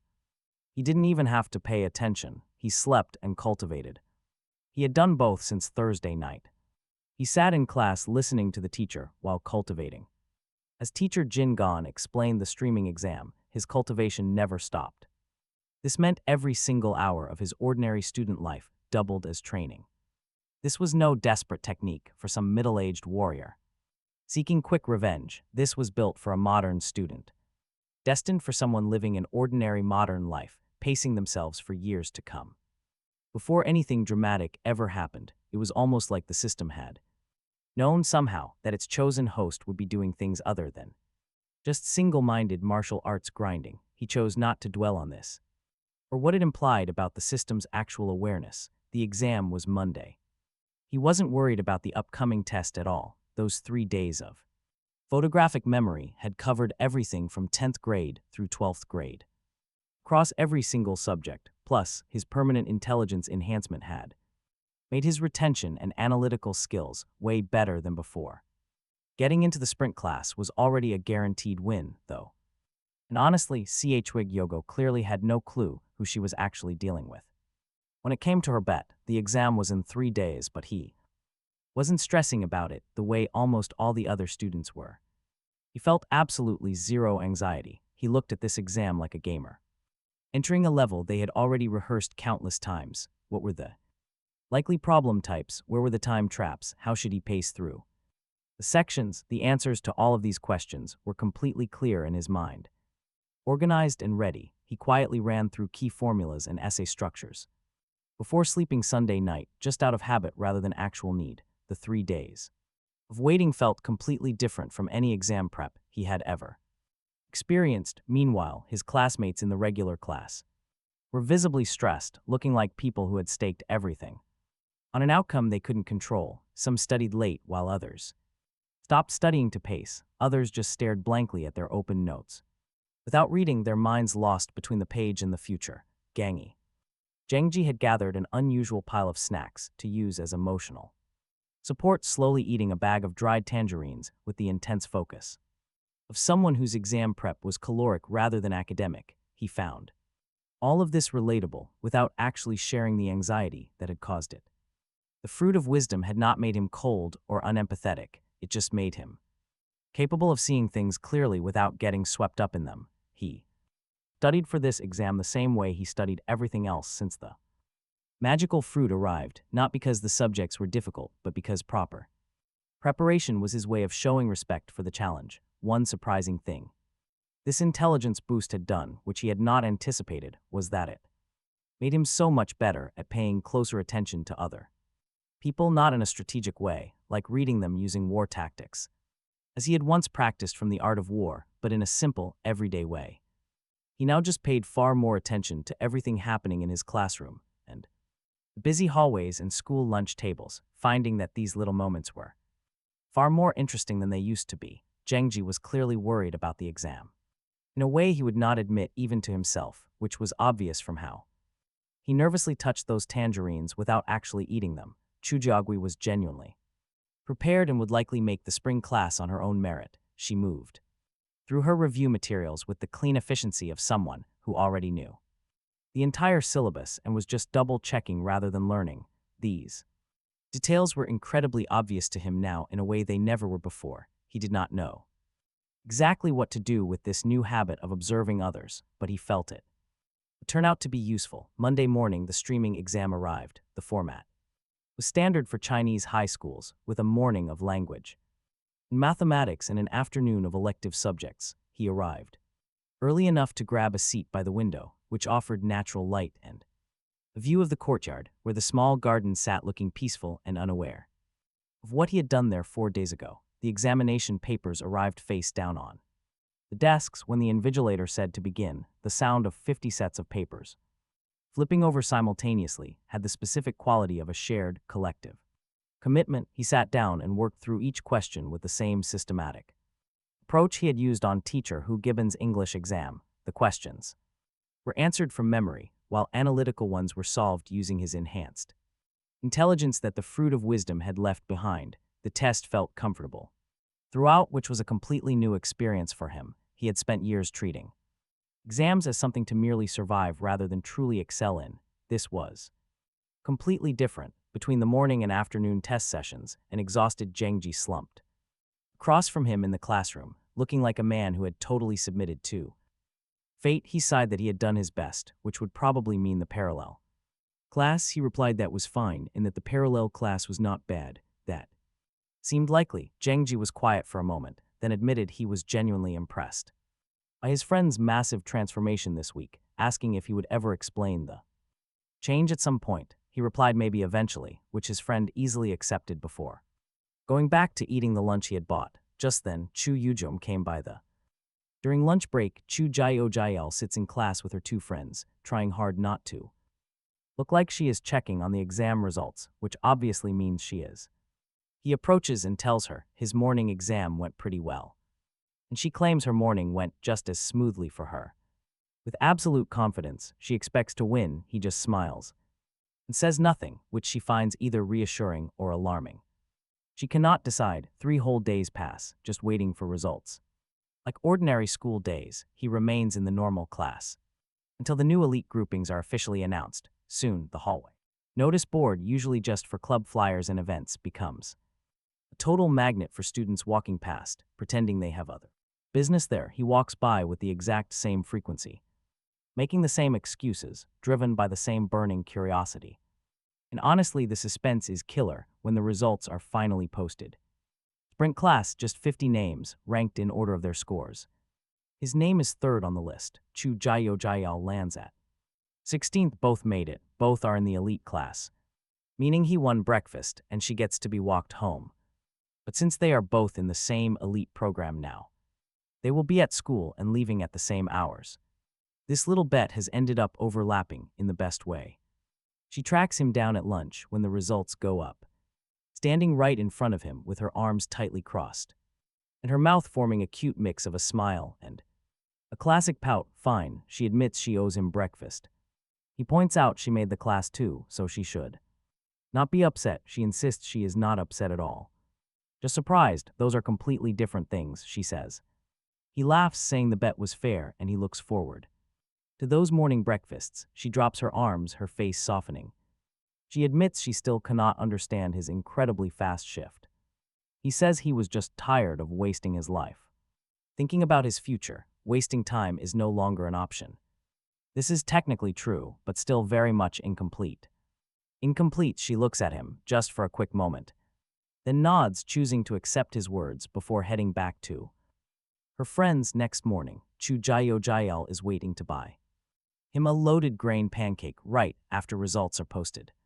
She meets him at the local street vendor near the school gate, looking completely calm and collected, like someone who decided that losing with grace is its own kind of victory. She simply hands over the pancake without making a massive deal. He tells her she does not need to start paying up today, but she insists that a bet is a bet. Together they walk inside their academic lives. So far, socially, things were totally different. Some of the students had clearly been preparing for this their entire high school careers. Then there was him, a complete wild card in the top 3 on the streaming exam after years of playing totally dumb. Currently a subject of quiet confusion for his new classmates, the sprint class had its own social dynamics. Students had been ruthlessly competing for the top spot since 10th grade, and his sudden third-place rank was genuinely disorienting. Some accepted it quickly. After all, he had done incredibly well, and that was just the system working as intended. Others had a harder time adjusting. A boy named Yu Xiangpyong, who was always in the top 10 and deeply invested in his own academic ranking, watched him closely for a week before approaching his desk. He asked directly how he did it. The answer: he studied seriously over the summer. Xiangpyong stared at him, nodded slowly, and then walked straight back to his own seat, looking like he decided to accept an explanation that was slightly unsatisfying. Still, he was not unfriendly. After that, just watchful. Gangi was in a parallel class, meaning they no longer shared classes, but they still ate lunch together and went to the internet cafe on weekends. Gangi was in incredibly high spirits for someone whose grades had not improved, mostly because he had 100,000 yuan sitting safely in his parents' bank account. Plus, his mother now looked at him with a soft, incredibly proud expression of appreciation every time he walked home. His father even went fishing with his father twice already. The two families were rapidly developing a close bond independent of the two boys, which he found pretty hilarious and slightly alarming, knowing his father's habit of making crazy, enthusiastic promises. The new classroom was up on the quiet 4th floor of the school, with clean windows looking directly out over the back courtyard's little garden. He stared down at it once and thought of Dagu, whom he had last seen sitting on the grass, looking like a complete and utter wreck, like someone had beaten him with heavy hammers. He really had no idea what happened to the guy afterward. The teachers took the group away, and school gossip said several of them faced serious disciplinary action and heavy parental meetings. Dagu himself was suspended for a week, and absolutely nobody approached him again. Meanwhile, teacher Hu Gibbon made him her absolute personal project. She bragged to colleagues about his legendary English exam for days before the streaming results officially proved that he was a completely different student. Once he officially joined the elite sprint class and she was his teacher, she poured massive energy into making sure he reached his actual potential. This meant endless extra reading assignments and additional writing exercises. He willingly attended all of them because completing his system missions required constant contact with recognized master experts, and she certainly fit the bill. Next was the sprint classes. Chinese language teacher, a woman named Song, serious and methodical who. She taught classical literature with the rigor of someone who believed the texts were not merely academic but contained genuine practical wisdom. He found her classes far more interesting than expected. The classic art of war he memorized had already shifted how he thought about problems in ways that became clearer. With each passing day, then there was the math teacher, an older man. Everyone called Old Lee, who ran his class like a strict training regime. Rather than a standard lecture, he was completely honest that high school math was the ultimate dividing line between average students and the absolute elite, and he intended to close every single knowledge gap before the exams. The young man had already memorized every formula and problem type during his photographic memory phase, so the actual content was nothing new. Yet Old Lee's unique approach to problem solving and the mindset he cultivated were absolutely worth paying attention to. When night fell back at home, he kept automatically running the everlasting spring cultivation technique. While hitting the books, the process ran entirely on autopilot, completely separate from his conscious mind. While growing stronger, he also started practicing the Great Vajrapalm properly every morning before school, carefully measuring his force to ensure he did not leave any destructive marks behind. This technique built up his internal and external physical power simultaneously.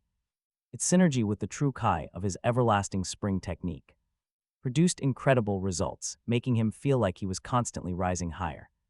The system stayed completely quiet for several days after that gym session. He figured it was satisfied with his progress rate and waiting for the right moment to issue a new mission. He used this downtime to catalog his current assets and plan. His primary storage space was exactly 1 cubic meter, which was useful but certainly not infinite. He kept his gold bar, gold coins, and that magistrate appointment document safely tucked away, alongside some personal items from his pockets. He caught himself wondering if the system had larger storage upgrades available. Later on, after a quiet week, he called the system Old Geezer and asked for more missions. A system response appeared instantly. Since he had secured personal wealth, it was time to give back to those around him. The objective was to help 3 local people who were facing genuine difficulties. The reward was a marrow cleansing pill. Yes, a marrow cleansing pill, even in standard cultivation lore. This was considered a major prize. While the previous shaping pill had rebuilt his physical frame, this one would purify his bone marrow entirely and fundamentally upgrade his foundation. This was an unbelievable power-up. The system was still handing out these top-tier rewards for everyday tasks that he could easily accomplish right in his ordinary life. He analyzed the clear parameters, helped 3 individuals facing real and genuine hardships. This goal was broad enough to require planning. He absolutely refused to manufacture fake problems just to satisfy the system. A hollow attempt would not count, but if you paid close attention, plenty of real struggles surrounding him were waiting to be resolved. Assigning missions that fit naturally into his existing life rather than requiring extraordinary action. This task was similar, looking at what was actually happening around him and engaging with it genuinely. The world was full of people with genuine difficulties. The challenge was not finding them, but choosing where to focus energy in a way that actually helped instead of just pretending to. He had read enough classical strategy texts to know the difference between actions that solve problems and actions that make the actor feel good about themselves. The goal was the former. Genji's situation was the first obvious one, though he had already addressed that with 100,000 yen, which was presumably why the system had given him the Child of Fortune designation and closed that loop. The teachers he had been working with were generally fine. His parents were genuinely doing better since the infusion of funds had resolved some long-standing financial stress. The school had a bulletin board with periodic notices about student welfare situations. One of them had been up for 2 weeks. A third-year student from a rural county had been in the school on scholarship. The scholarship had encountered an administrative problem, and the student was temporarily unable to pay for cafeteria meals. The amount in question was modest. He found the student, a quiet boy in the basic class named Daejin Shin, and went to the cafeteria administrator and paid 3 months of meals in advance under his account name.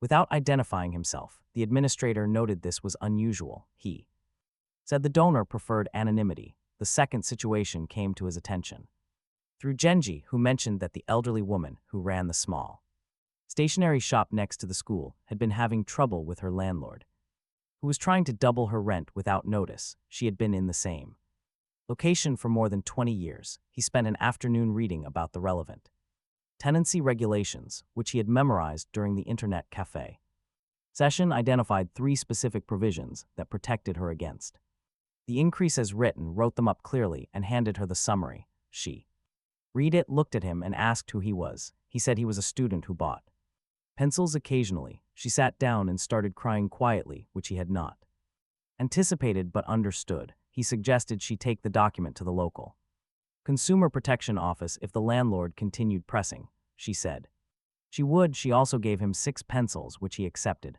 The third opportunity arrived unexpectedly. Lang Hyun, Chu Yujio's close friend, mentioned at lunch one day that her younger brother had been failing his junior high mathematics badly, and her parents were desperate enough to be considering expensive tutoring they could not really afford. He offered to help if she could arrange for him to come to the school library on Wednesday afternoons. She looked at him with the expression of someone unexpectedly offered a solution to a problem. He spent 3 Wednesday afternoons with her brother, 12-year-old named Lang Jai, who had good instincts and poor foundations, working through the gaps systematically. By the 3rd session, he was doing grade level work without assistance. Hyun was so grateful she brought him 2 boxes of no candy and told Chu Yujio, who looked at him with a slightly different. She had a much more thoughtful expression than usual, focused and specific. The mission was confirmed. Helping 3 people with genuine struggles was complete. A marrow cleansing pill appeared in his storage space, neatly packaged, and he scheduled it for a Saturday morning when he would have time to properly rest through whatever process it initiated. When that Saturday arrived, he told his parents he had some studying to do and retreated to his room. He took the pill. Unlike muscle and bone-shaping pill, this one triggered a strong reaction. A warmth started in his spine and spread outward, lasting for about 20 minutes, accompanied by a sensation that the inside of every single bone was being reorganized. It was not painful, just thorough. He sat cross-legged through the entire process and let the everlasting spring technique run continuously, which seemed to help the pill's effects distribute evenly. When the process finished, he felt as if he had been refined from the inside. It was the only description that fit. He also grew 2 centimeters, reaching 187. His school uniform needed to be adjusted again. The next mission appeared 2 days later. Acquire a valuable skill through dedicated practice and apply it meaningfully. The reward was a map showing 1 known treasure cache. Gangstar, he read the reward description twice. A treasure cache, an actual location of stored valuables in the world. He would eventually travel to. The system was now providing preparatory intelligence for the Gangstar portion of the plan. He thought about which skill to develop that was both valuable and meaningfully applicable. He already possessed the great Vajrapalm and 8 steps to chase the cicada. He also had all the medical knowledge from the classical texts memorized, and the art of war had already proven useful in real situations, but the system wanted something developed and applied, not merely memorized. The treasure appraisal technique was already being actively applied. The medical knowledge he had memorized from the Compendium of Materia Medica and the Yellow Emperor's inner canon was there, but had not been tested in practice. The art of war had been useful in the battery theft situation and in the fight with Dagu's crew, but applying it further required real opportunities. He went back to the gym. Coach Yunga saw him enter, and her expression showed something that might have been satisfaction. He said he wanted to continue his trial session into proper training. She admitted that was exactly what she hoped he would decide. They started twice-weekly sessions, working through the structured curriculum of combat sports, and he learned the formal framework for what he had been doing intuitively: technique names, combination sequences, and defensive systems. He was learning it correctly this time, building the vocabulary to match the ability he already possessed. After 4 sessions, during a particular exchange in the octagon, where he moved in a way that was clean enough to be genuinely impressive regardless of the context, Coach Yunga stopped and looked at him. She asked again, calmly, whether he was certain he had never trained. He said his family had some old books and he had been reading them. She looked at him for a long moment and then said that whatever he had been reading, she wanted him to keep doing it, and then she resumed the session. He liked her, she was direct, technically excellent, and she had stopped trying to put him in a. He found a matching category, confirming his mission when he demonstrated a complete combat sequence, from strike to defense to counter for her during their session. She declared it perfect. He acquired a valuable skill. Through dedicated practice, applying it meaningfully, complete, a map of the Ganstar treasure cache suddenly appeared in his storage space, drawn on old paper in what looked like native ink. The location was marked with a notation he translated using the classical Chinese he memorized during his photographic memory phase. The cache was hidden in a place he would need to reach Ganstar. To find, fitting perfectly with everything else the system had been preparing him for. He held the ancient map for a moment, thinking about what it represented. The system was showing him a picture of his arrival. Martial arts cultivation, gold, guards, official credentials, and now a treasure cache. The old magistrate's entire life was consumed by revenge, examination, grinding, and survival, but his own path was going to be organized differently from the start. He had resources and the preparation, and he possessed the absolute patience to do this correctly. The college entrance exam was approaching, the spring class. Intensified schedules, extra evening sessions, and mock exams were held.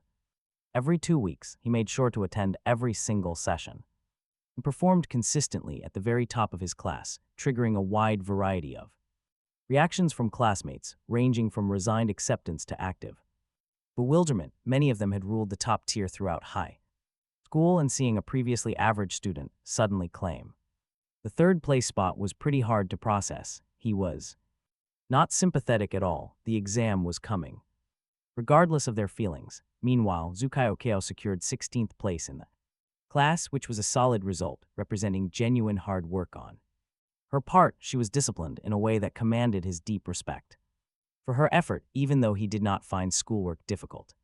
Himself, she paid for his breakfast daily as agreed, meeting him by the food stalls near the school gates and insisting on buying his grain pancake and drink without a single complaint, which she did with the quiet composure of someone determined to keep her word. Regardless of her own opinions, he occasionally brought her hot tea from the canteen because a good working relationship required some basic reciprocity, and she accepted it with the face of someone trying not to look too happy about it. Walking her home in the evenings happened naturally on days he did not go to the gym. She lived 20 minutes from the school in a nicer neighborhood than his, and the walk slowly became a daily routine. He looked forward to far more than he ever expected. She talked about what she was reading, what made her laugh, and her thoughts on their teachers and her future college plans. He listened and chimed in when he had something to add, which was surprisingly often. These days, the passive boost from his wisdom fruit made him genuinely more interesting to talk to, or at least it felt that way. Inside, her second uncle, Officer Chu Jianjun, would call to check on his studies. He gently inquired about the boy's future plans, hinting at a career in law enforcement. He was incredibly enthusiastic about his potential as a police officer. The boy thanked him, saying he was still considering his options. Chu did not press him, but kept the recommendation letter offer wide open. He casually mentioned that his niece was doing great, speaking in that deliberate way of someone dropping a strategic hint. And then the system dropped one final mission right before the big exams. He had to gather crucial survival knowledge for his upcoming journey to Ganstar. This information had to survive physical transit between entirely different worlds. Talk about intense. The reward was a massive inventory expansion, boosting his storage to 5 cubic meters up from just 1. That is the difference between cramped and totally comfortable. He spent a full week putting together a massive, organized reference guide, packing it with old medical formulas, ancient social structures, and class hierarchies, plus historical farming techniques sourced directly from the Tiangong Kaiwu text. He simplified basic chemistry and physics for an ancient world, adding political philosophies from the art of war and the 36 stratagems. He also drafted a personal survival protocol for handling conflict and governance, mapping out exactly how to behave inside a highly dangerous martial arts society. He packed everything into his dimensional space, which instantly grew to 5 cubic meters once confirmed. He spent several minutes just enjoying all that extra room. Then June finally arrived, bringing the long-awaited college entrance examinations. He walked into that testing hall armed with his pens, absolute recall. An enhanced brain power, completely calm and ready to conquer every single test. This was exactly what he had been preparing for with his secret resources. The Chinese exam went smoothly and felt well-crafted. Mathematics was by far the longest session, requiring intense, deep concentration rather than simple memory, which made it highly engaging. Next came English, politics, and history, and they all felt incredibly easy. He finished every single section, well before the time limit, leaving him plenty of time to review. When the scores came out 3 weeks later, his total was high enough to secure him a spot at the nation's absolute elite universities. This was exactly what teacher Hu Gibbon had once said was possible.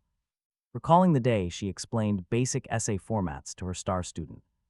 And it was exactly what old Jin had targeted for his elite class. His name was proudly displayed on the school's congratulations board. Alongside 3 other top students, teacher Hu Gibbon visited the school. On the day of the posting, looking completely overwhelmed with pure joy. She poured all that proud emotion into highly animated conversations with her colleagues. Old Jin wasted no time calling the boy's parents to celebrate. His mother quietly called him into the kitchen and made him sit down. And she just stood there in silence. Honestly, that look spoke 1,000 words. His father even came home early from work that afternoon, which he never did. He carried a special bottle of liquor with him, looking incredibly proud. He said he was proud in that deep voice men use when they are holding back tears. Having so much to say, but choosing to stay quiet as he set the bottle down. And went to grab some glasses. The college application process actually went much smoother than he expected. With his high score, he got to choose his school rather than settle, and he knew exactly what he wanted. Beijing University for the next 4 years made perfect sense for high-level resources, social networking, and close proximity to serious academic opportunities. Tsinghua's computer science program had popped up. Multiple knowledge compilation sessions he had run, and with everything he was planning to build, mastering these information systems at a deep level. Seemed totally worth it. Right on cue, the big acceptance letter arrived. His parents received the mail on a quiet weekday afternoon. His mother immediately called. His father at work before calling him at the gym, so the dad heard first, giving him time to mask his proud emotions into a calm, controlled face. By the time he got home, his mother made a strange little sound when she handed him the envelope. It was not quite a real word, but it did not need to be. That summer, before university, was the very last stretch where his life in the city felt like the same familiar shape it always had. He hit the gym 3 mornings every single week and strolled through the old neighborhood in the evenings, passing the bustling night market, the old school gate, and the local banh mi shop. He went fishing with his father. Twice at the spot old Jen recommended, which had some genuinely excellent water yielding several fish. His mother prepared exactly how his dad liked it best. On the weekends, he and Gangi spent their time gaming at the local internet cafe, where his friend shared some college plans. They were pretty modest, realistic, and suited him perfectly. He quietly gave him money for enrollment fees when his parents struggled to scrape the funds together, treating it as an unspoken loan they both knew would never be tracked. Meanwhile, his mother and father started house hunting. They spent 2 weekends checking properties with an agent and returned home, each time with detailed paperwork, before putting down a deposit on the 3rd weekend for an apartment in a complex currently under construction, ready in just 2 years. The down payment came from the family savings they had built up for decades, combined with the extra cash he brought home. His mother worked out the monthly mortgage, calling the cost very manageable. His father joked that when he finally brought a girlfriend home, she would have her own private room rather than the awkward setup of a guest bed sharing space with the loud computer. He appreciated it, but his dad said it was not for his benefit but for the girl's comfort. He simply smiled and said he appreciated that too. Xu Jiao was also heading off to Beijing, attending a separate language program she had always wanted. They had a long, earnest conversation about this during one of their evening walks, sitting on a bench in a park near her building. Their quiet conversation stretched right up until her curfew approached. She asked if they would stay in touch. He agreed, which was true in the narrow sense that he fully intended to write, and also true in the broader sense that he had specific ideas for where that connection would lead. Though they were far beyond the scope of this current chat, she looked at him with the large, familiar eyes that had sat beside him for a whole year, and said she looked forward to it before heading home, the day before leaving for Beijing. He spent his last night at home doing a complete inventory of his sword. Inside his storage space, the miraculous bone-shaping pills worked their magic. Their effects were permanent, so was the fruit of wisdom. Meanwhile, the everlasting spring technique's true Kai had grown significantly. Through months of automatic cultivation, what started as a thin thread was now a substantial current. With a solid foundation established, he mastered the cicada movement steps. He tested it in actual fights and hundreds of practices. The great Vajrapalm was perfected too, as was the marrow. Cleansing pill effects, he stood 187 centimeters tall, with the highly trained physique of a seasoned expert. His internal cultivation was at a level he conservatively estimated as early foundation Zionshin. This matched the everlasting spring technique's progression. His legendary reflexes and movement speed were completely unreal. No standard modern framework could explain his sudden power. Inside his storage lay 10 taels of gold and his Yunju appointment document. He also kept his meticulously prepared compilation of knowledge. This was for the Gan Star mission, along with a gold bracelet. He kept as a reference point for his treasure appraisal technique. He now had several personal items and 5 cubic meters of space. The system had been quiet for 3 weeks. He expected a new mission upon arriving in Beijing, matching his brand new environment. This fit the system's pattern of assigning classic transmigrator tasks. To establish himself step by step, he was eagerly looking forward to seeing what wild task it would throw at him next, quite a massive gamble. The system still hadn't realized its host was 60 years younger than planned. Operating with a completely different motivation, maybe it never would. It might keep giving him trivially easy student life missions, while still rewarding him with incredibly valuable treasures. Talk about a massive loophole, but even if the system eventually corrected its mistake and reassigned itself to the actual old magistrate, all his obtained rewards remained permanent. The techniques refused into his body. The high intelligence was locked in his mind. His cultivation was in his meridians. Everything belonged to him now. These things belonged to him regardless of any future changes. His mother packed his bags with the careful attention of someone trying to think of absolutely everything. His father silently drove him to the train station, carrying both of his heavy bags, with the look of a man who had far more to say than he would. He shook his son's hand on the platform. It carried more weight than any words. Then he boarded the train, with just one bag and a massive storage space full of things he never had to explain. During the first hour of his trip, his thoughts drifted back. He was likely still confined in that distant city, locked inside a special mental facility, a place for patients claiming to be officials from a forgotten dynasty. The poor old man was still waiting for his system to help him escape right now, waiting to return to Gan Star and meet his dangerous fate. An ancient world where his cultivation was destroyed and assassins had already ambushed him twice. He had sworn a vow to defy heaven and change fate. A truly massive ambition for a guy starting over with absolutely nothing. Our lead was going to become him there, not to steal his glory or interfere at all. He was simply prepared while the other was not, thanks to his system. The system had given him enough of a head start to arrive on Gan Star early. He would establish himself quietly and build a resource base, getting perfectly positioned before any of his predicted backstory events started. The classic rule of 30 years east of the river, followed by 30 years west. He was just a poor youth, someone who should never be underestimated by anyone.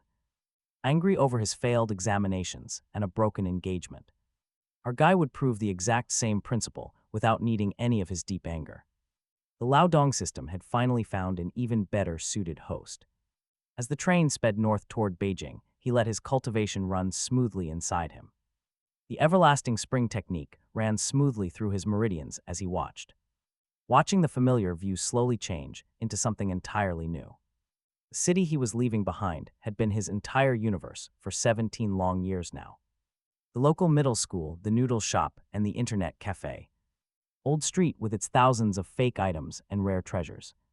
Zheng Yi riding around on his scooter with endless, energetic enthusiasm. His mother cooking in the kitchen and his father listening to his radio. The daily route to school, he had actually started paying attention to this past year. The Jen family apartment right upstairs where his neighbors lived. Old Jen was probably already planning another fishing trip with his dad. Classroom moments with Chug Yujio and hot morning pancakes from the vendor. Coach Yunga's incredibly clean and precise footwork inside the training octagon. And the proud expression she made when she finally adjusted her assessment of him. His system gave him all the tools to conquer whatever challenges came next. Even with its constant system glitches about who the host was, it still gave him exactly what he needed to dominate his modern student life first. He still had a full year of high school left before college exams. Then 4 years of college in Beijing, followed by whatever came after. This gave him a very long runway, and long runways were absolutely perfect. He unlocked his phone to read an unfinished web novel on the train. He started reading right where he had left off before the system arrived. The fictional protagonist was in a warehouse, trying to test out his brand new cheat. He felt an absolute ton of sympathy for the fictional character's awkward situation. But he also had a few professional notes on his clumsy approach. Actually living with a system completely changes your perspective on these fantasy cheats. He kept reading as the scenery outside quickly turned unfamiliar. His internal energy kept circulating steadily as he traveled north. Ahead lay a massive city, a prestigious university, and so many exciting, unanswered questions. And those unexpected questions were always where the real fun began. But the whole crazy journey actually started with a local gym. Right at the entrance of his apartment complex, with a system mission forcing him to spar. He needed a blue star expert to polish his skills, starting with a boxing instructor named Yunga, a professional fighter of 2 years who stood taller than most women. The reward for completing this bizarre system mission was surprisingly official, the appointment document for the county magistrate of Yangzhou, which meant the Lao Dang system was treating a high schooler's quick sparring session as the equivalent of a real magistrate proving his worth before taking office. He had already accepted this ridiculous logic, showing up at the gym. Wearing a simple hoodie, long pants, and very cheap sneakers. The whole outfit cost less than 200 yuan, and his only goal was finishing the system mission as quickly as possible without even breaking a sweat. Meanwhile, his instructor Yunga, who had the calm composure of someone with 2 years in the professional ring, looked him over and pointed out his bulky outfit was not exactly convenient for exercise, explaining that real fighters wore short sleeves for a reason, but for a trial lesson she let it go. He smiled and agreed, having no intention of staying long. Yunga started him off with some cross-arm stretches, some gentle shoulder rolls, and a few warm-up laps before wrapping their hands for the ring. As she finished wrapping his left hand and started on his right, he effortlessly mirrored her professional movements, completing both without even having to think. Her fine eyebrows twitched slightly. She could easily tell he was no beginner. Still, she chose to stay quiet. They put on gloves and she demonstrated the standard defense stance, one fist forward, the other guarding the chin. He matched her perfectly. She almost said something, but stopped herself, moving straight to footwork and punching drills. He watched closely, letting his photographic memory absorb everything. Every detail registered instantly when she held up the focus pads. Gesturing for him to strike, her face changed the second his first punch landed. Even with him holding back, she could feel the massive power behind them. He finished the set and asked as politely as possible if she used to compete. She admitted she had fought for 2 years before her family stopped her. Then she flipped the question, asking if he had any formal training. He gave a vague answer about old farming moves taught by a family elder. Then quickly got straight to his main goal. He wanted to test if traditional martial arts actually held up in a real, live sparring match. He even offered to treat her to a nice dinner if she would spar. Her friendly smile vanished. The icy glare she shot him was a clear challenge. And she coldly replied that if he wanted to try, she would gladly oblige. It was time for a real fight. To him, that sounded perfect. She set aside the training pads and strapped her gloves back on, completely calm. Her smooth movements had an elegance that was honestly impressive to watch. They stood face to face, and the very moment she gave the signal to begin.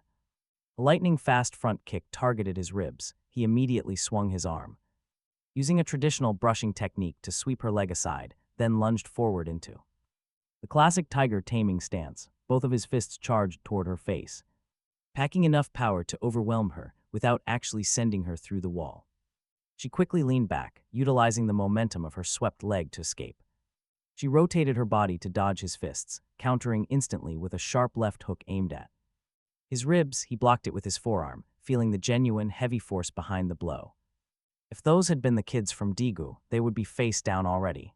But Young-ga could actually trade moves. He grinned at that, flashing sideways, using 8 steps to chase the cicada, appearing at her flank in what must have seemed like a mere blink. Her eyes widened in shock, but then her training took over, allowing her to stay composed and throw another rapid combination. His body moved on its own, slipping angles and stepping through the gaps, testing every footwork sequence of the martial arts technique while she struggled to keep up. Her fundamentals were rock solid and she was fast, making this a genuine test of the 8 steps to chase the cicada, which was exactly what his system mission required. After a few minutes, he had validated everything he needed to, and he could see her breathing starting to pick up when she slowed down, switching to defense. Waiting for him to overextend, he understood exactly what she was doing.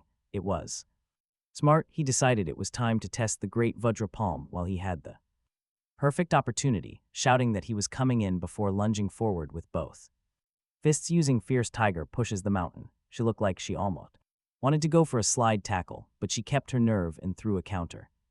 As she retreated, their gloves collided with a dull thud, pushing her back several steps while he absorbed the impact completely unfazed. He pressed forward, with climbing the stars to grab the moon, which should have pulled her shoulders out of position, but the thick gloves reduced his grip, shifting into Bodhidharma, brushing sleeves to parry her next punch. He came in low with scooping sand from the seabed, his left fist rising toward her chest.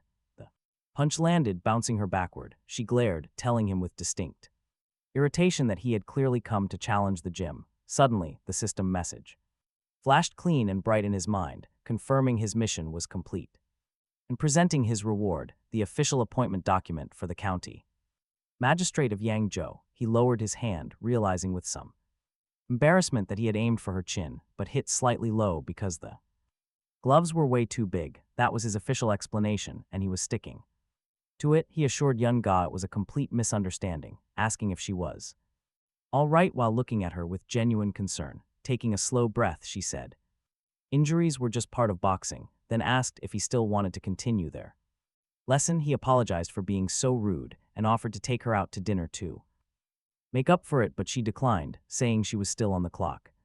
If he truly wanted to apologize, she suggested he should sign up for her class. She looked at him with a playful half-smile, clearly knowing exactly what she was doing. He told her he would sign up immediately. Excusing himself, he went to the restroom first, ostensibly for personal reasons, but actually to examine the reward the system had dropped into his pocket. The appointment letter looked like something from a period drama, but when he unrolled it, the script inside was completely unreadable. Ganstar and Blue Star apparently shared a spoken language, since he had understood Nai Ao Si Dai back then, but the writing systems were entirely different. He held the letter next to the gold bar he had.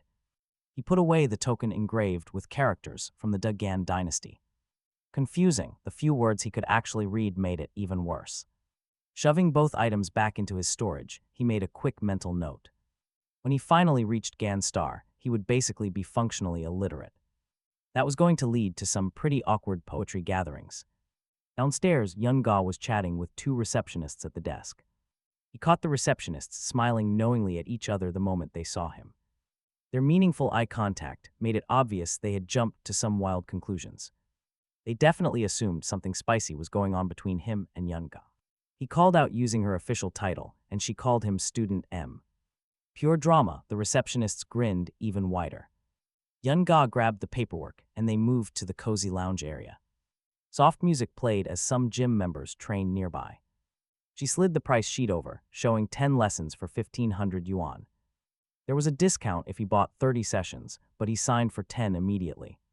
She looked up with a hint of surprise and asked how old he was. She wanted to make sure the signed contract would actually be legally binding. He told her he was 17 and could easily make his own decisions. Pushing the paper back, she gave him a long look, noting he was her first student. To celebrate, she promised to throw in some free gym clothes and a bag. Once she signed, he raised his hand for a high five to seal the deal. She stared at his palm, looked at him, and finally smacked his hand. But before she could pull away, he lightly caught her wrist, startling her. He quickly slapped her hand a second time, and then a third. He counted all the way to 10 before letting go of her hand. He explained that each slap was a vow, locking her in for all 10 lessons. Absolutely no substitutes allowed. She stared at him in utter disbelief. Her head tilted in confusion for several seconds as he checked his screen. Mission complete. His sweet reward was finally ready to claim. A lesser restoration pill had materialized right inside his pocket. Sparring 10 times was technically completed. Talk about a major system loophole. She was still staring blankly as he felt the weight in his pocket, prompting him to quickly excuse himself to use the restroom again. The gym bathrooms were brand new and completely unused, which he highly appreciated. He chose to ignore the utterly baffled expression Yun Ga made as he ran off. Behind him, it sounded like the receptionists were drawing some wild conclusions. Once inside, he pulled out the newly acquired lesser restoration pill. It looked exactly like a tiny chocolate Malteser, round and pitch black. He swallowed the dry pill, and almost immediately a warm energy erupted inside him. Waves of powerful Kai burst from his dantian, replacing his old weak trickle. Having 30 years of true Kai was absolutely no joke, and it showed. The power crashed through his meridians like a raging flood, breaking a dam. It surged into every single acupoint as he looked into the mirror. His eyes flashed bright and sharp, exactly like an action movie martial artist. He looked ready to fight, right before someone explains the rules to him. That power level was impressive. He circulated his true chi through the great Vajra incantation, causing his hands to light up with a faint white glow. The sink only survived because he deliberately dissipated his power, which he considered a sign of personal growth, a first-class expert in just 3 days all. Because of a stolen transmigration system meant for another person who shared his name, he could barely believe it himself, though. This bizarre situation was real. He sat back and considered this entire setup. He had simply picked up a melon seed when the transmigration system suddenly activated for him. Instead of the 60-year-old magistrate it was originally designed for, and rather than correcting the error or even noticing the mix-up, the system simply kept issuing him missions and rewards as if he were indeed the correct target. This was either a profound flaw in the system verification process, or perhaps the most fortunate misdelivery in the history of supernatural administrative errors. He asked the Liaodong system to refresh the tasks, and it quickly responded with a long internal monologue addressed to its supposed target, explaining that having transmigrated to Blue Star, he had studied incredibly hard to return to Gan Star, and now that he had reached first class, it was absolutely urgent that he learn advanced knowledge and take it back with him. The mission was to learn an advanced knowledge or technology that did not exist on Gan Star, rewarding a health-enhancing pill. He washed his hands thoroughly, hummed a pop song about younger sister and the color purple, before emerging from the restroom shaking his hands dry. This was called thoroughness, and he stood by it. Young Go sat in the booth waiting. When he sat down, he noticed her cheeks were red in a way that had absolutely nothing to do with exercise, and her gaze slightly drifted, avoiding his eyes. He asked why her face was flushed. She told him that it was nothing, grabbed a tissue from the coffee table and threw it at him. He caught it, wiped his hands on principle, and lobbed the paper ball into the trash can at his feet without looking. At this point, it would be unkind to press the issue, especially since he was genuinely busy processing the new power he had acquired.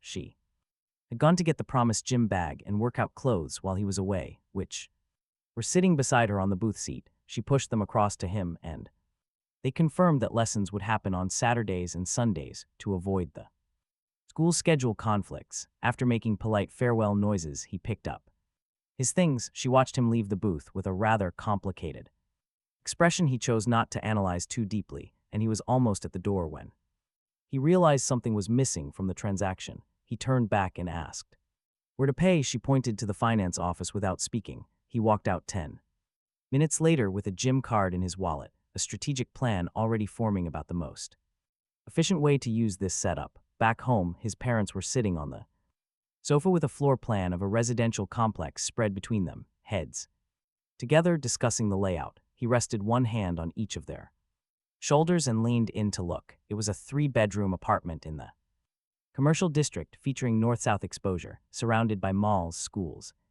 parks and hospitals with a subway stop and bus routes nearby, full supporting. Facilities and a price of 7,055 yuan per square meter. He said it looked good. To his parents, suggesting they book it if they liked it, before patting both of their shoulders, he then pulled out a gym membership card from his wallet and told his mother that the gym right by their complex entrance offered free yoga classes, strongly urging his mother to go take a look whenever she found the time. She grumbled about him wasting money, but her face already wore a massive smile, proving she was secretly thrilled. She had always loved watching television yoga, but simply refused to spend his hard-earned cash on a real gym membership, calling him his wonderful son. She urged him to study quickly, promising delicious hairy crabs tomorrow as his reward. He slowly headed back to his own bedroom, stopping by the kitchen on his way. Now he had a goal. The system mission demanded some highly advanced knowledge that people on Ganstar simply did not possess, without even specifying the exact type of knowledge, and knowing the layout. Dang system usually kept things relatively simple. He decided to scan his own bedroom bookshelf for any potential shortcuts. Though his shelves held mostly boring school textbooks, he did spot a few. And honestly, you would never guess what book he grabbed next. It was incredibly colorful. It was called 108 House Husband Techniques, which his father purchased during an optimistic phase, right before accidentally burning a giant hole through a cooking pot on his first try, breaking multiple dishes and cutting his own finger on the very next vegetable. The failed guide was left on the shelf to gather dust. Scanning the pages, he found recipes for soups, recovery meals, and post-surgery dishes, covering specialized pregnancy diets, recovery meals, and post-surgery nutrition, organized across Sichuan, Xi'an, Hangzhou, and Lu cuisines. In deep cultural contexts, he read through every single page at lightning speed. The system immediately responded, task completed. Since the book covered so many culinary styles, he had easily met the requirements just by flipping through. His system interface updated. A health-enhancing pill materialized inside his pocket. He quietly went to the kitchen, prepared 2 warm bowls of egg drop soup, and split the magical pill between them, serving the delicious broth to his parents while telling them he had just learned a brand new recipe. His father looked at his bowl with immense suspicion, sniffing it before taking a small, cautious sip. Instantly, his doubtful face softened into pure admiration, while his mother had already declared it delicious, completely emptying both bowls before he could even properly sit down. Neither of his parents noticed anything unusual about the sudden healing warmth spreading through their veins, simply attributing it to the hot soup. On a cool night, they casually handed him the empty dishes. Standing at the sink, he let warm water run over the plates while checking his system once more. It responded with a brand new quest to take first place in the academy examinations. The prize was a skill called the vertical sword technique, which honestly sounded pretty dull compared to flashier, legendary soul-chasing, life-taking sword. Still, he asked for more details, and the system quickly revealed that it was the highly classified technique of the legendary Jig sect. That name actually sounded incredibly impressive, and a top-tier secret technique from a hidden sect was exactly the kind of divine technique that usually turned out to be absolutely devastating in every fantasy novel. But with his exams on Monday, and today already being Saturday, the timing of this main quest was incredibly tight. He asks if there is a side quest available, and the system instantly generates one.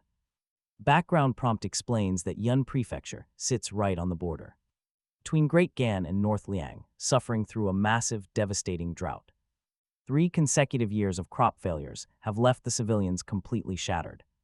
The people are in dire straits. His first task as Yunju's future magistrate: find a way to end the drought. The second task is even tougher: protect 100 people of Great Gan. He stares at the mission wording. It explicitly asks him to find a method to resolve it, not to actually solve the drought. The system wants a plan. That kind of exact wording has helped him before. He speaks to the system, suggesting artificial rain enhancement as a fix. Shooting dry ice or silver iodide into the clouds would trigger rain. That is his primary plan. What if it fails? They could dig deeper wells or hang ironware over large water vats, using the day and night temperature shifts to gather natural condensation. He rattles off several other clever ideas to cover every scenario. To his surprise, the system accepts his answers without any issue. Both tasks are marked complete. Honestly, this is almost too easy. Just like the past 24 hours proved, he immediately asks for another task. But the system announces it is updating. He does not take this well. He spends the entire night frantically calling out the system's name. The progress bar refuses to budge. He tries and fails to sleep. Outside, the noisy night market is alive with drinking games and laughter. Their happy shouts feel like they are directly mocking his miserable night. By 2 in the morning, he is still wide awake, staring at the ceiling. Did he push the system too far? Is it going to replace him? What if it realizes he is the wrong guy? Morning finally arrives. His eyes pop open to see an update complete notification floating there. It hovers in a semi-transparent screen. He eagerly pushes off the bed. He launches upward too hard, hitting the ceiling with a dull thud. Swearing under his breath, he pushes off the ceiling to land back down. Landing hard on the mattress, he curses again, completely wide awake. 30 years of raw true Kai does not give any warning before exploding. Lying there in shock, he processes this sudden surge of internal power. Since taking that muscle-shaping pill, he has grown to 185 centimeters. His body reshaped itself into a highly functional weapon. But this true Kai is different, a whole other level. Every tiny movement packs way too much force. He must recalibrate. Even walking to the bathroom feels like his feet are moving too fast. Just turning the sink faucet requires careful micro-adjustments to control himself. The first twist went way too far. Now he understands those stories, where powerful cultivators must constantly restrain their massive physical power. Otherwise, they would terrify normal citizens. The books make it sound easy. Just focus and practice, they say, but he is finding out. It requires constant, exhausting focus running in the background of everything. It is like managing a whole second layer of his own mind. He spent his entire time brushing his teeth, testing exactly how much arm pressure would produce the right result. This required serious focus. He got dressed, went to brush his teeth, and immediately summoned the Lao Dong system, bracing himself for the absolute worst. But instead, he heard a gentle monologue to the fictional magistrate describing his hard work on Blue Star and his study of advanced knowledge, surviving countless setbacks to finally reach the first-class level of martial arts and his urgent need to climb to even greater levels. Before returning to Ganstar, then a new mission appeared, targeting low crop yields in Yunzhou, promising a first-grade fragrance. He stood at the sink with white foam in his mouth, feeling a wave of genuine relief. The update had installed nothing of value. The system had not grown a brain overnight and had not noticed it was addressing the wrong person, staying the exact same cooperative system he had been dealing with for days now. Confirmed.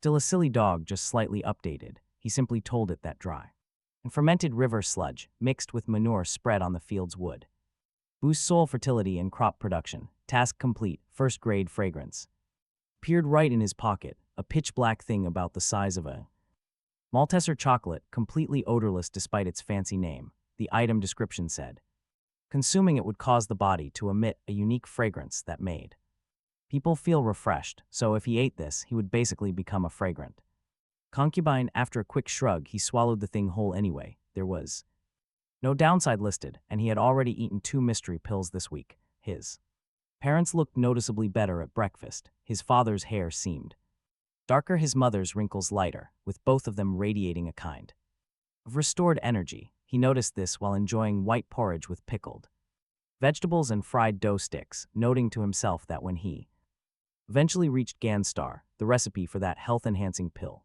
would be worth some serious effort. His mother then asked his father if he had noticed that their son smelled different. He said he hadn't. She blamed his terrible sense of smell on smoking, drinking, and a overall lack of bathing, which the father accepted with an expression of absolute guilt while secretly thinking some uncharitable thoughts.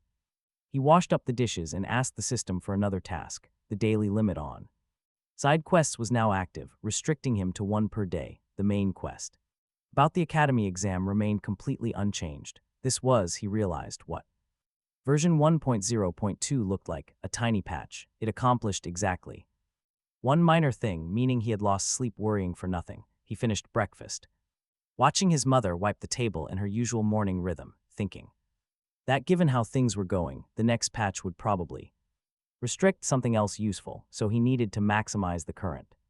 Set up while it lasted, he figured the best move he could make was to take absolute first place in Monday's big placement exam, which was totally achievable and would also unlock that vertical sword technique, making it the perfect goal to focus his energy. But before Sunday's trip, he still had to handle the side quest that came with the system. The system updated with a single new feature, a daily limit of one side quest.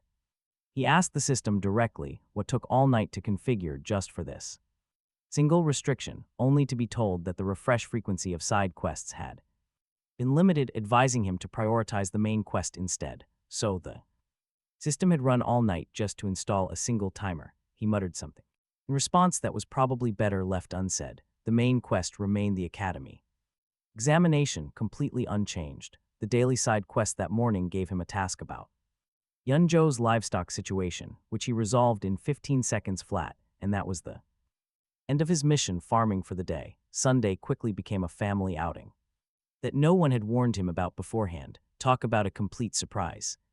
About the new floor plan, and had arranged a joint trip in what looked like an absolute conspiracy of fishing enthusiasts, inviting the Jin family to join them. Scouting houses at a new development complex called the Platinum Residential District. Zheng Yi was there with his parents, Jin Yugan and Jin Maimi.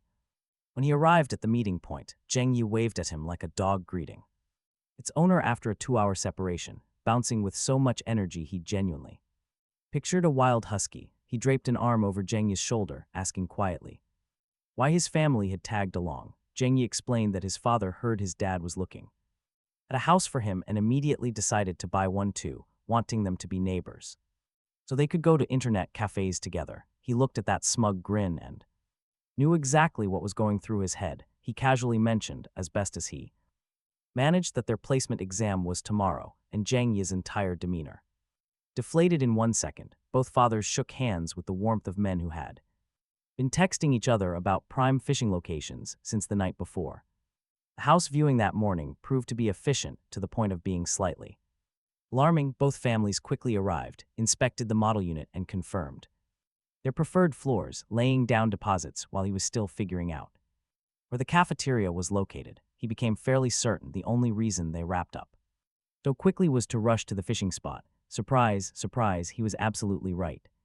Straight from the sales center, both families drove directly to Qinglong Mountain Reservoir, a newly built spot at the edge of Nanchang his father had tracked since his company's own construction equipment helped build it. He had promised himself he would come fish here once it finished, and here they were.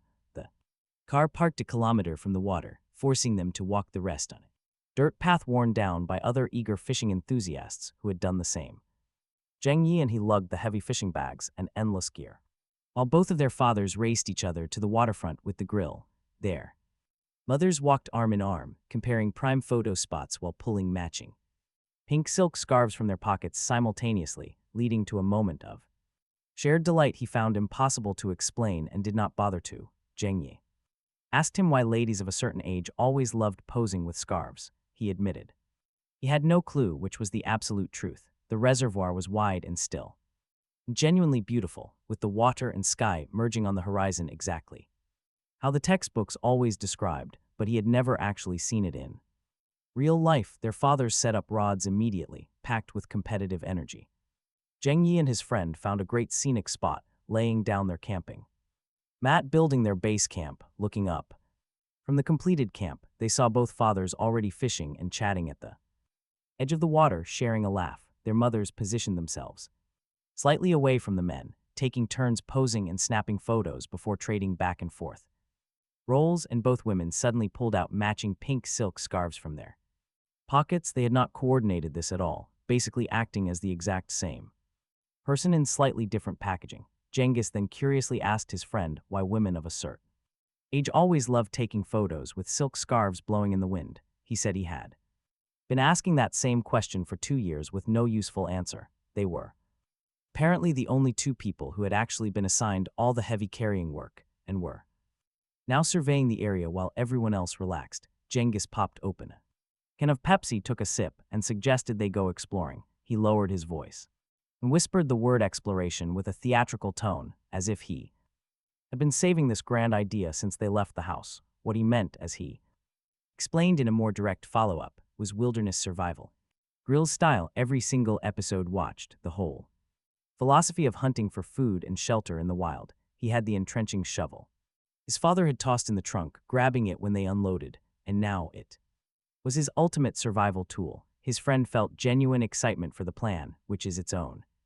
Honestly, what else is there for two 17-year-olds to do on a boring Sunday afternoon? They set off into the dense trees behind the reservoir, Genghis in front with his entrenching shovel hacking at weeds and bushes, his friend following right behind with hands tucked behind his back, feeling relaxed. The trees here were incredibly dense and the ground incredibly thick with heavy natural cover, creating an environment that felt completely isolated from civilization, even though the reservoir and their parents were only a few hundred meters behind. After 200 meters of walking, they had already totally strayed from any path. Genghis, acting as survival expert and wilderness explorer, pointed out a cluster of wild mushrooms under a tree, their caps shaped like bamboo hats, yellowish-brown with graying stems. He asked if they were safe to eat. His friend explained those were dog pea moss, also known as mica caps, and the stems turning gray meant they were toxic. Genghis then curiously asked how his friend knew all that.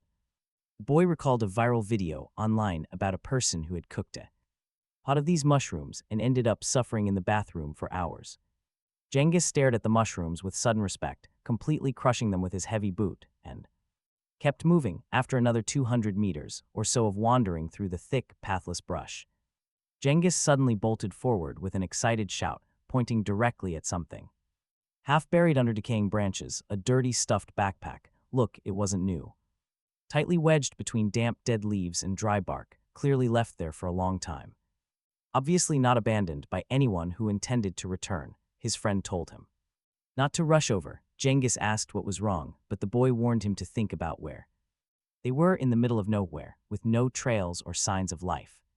Yet a completely mysterious backpack was sitting right here, stuffed full. Genghis immediately arrived at the obvious, thrilling conclusion. His eyes lit up, whispering about hidden criminals. The far darker possibility his friend kept to himself was something much more forensic.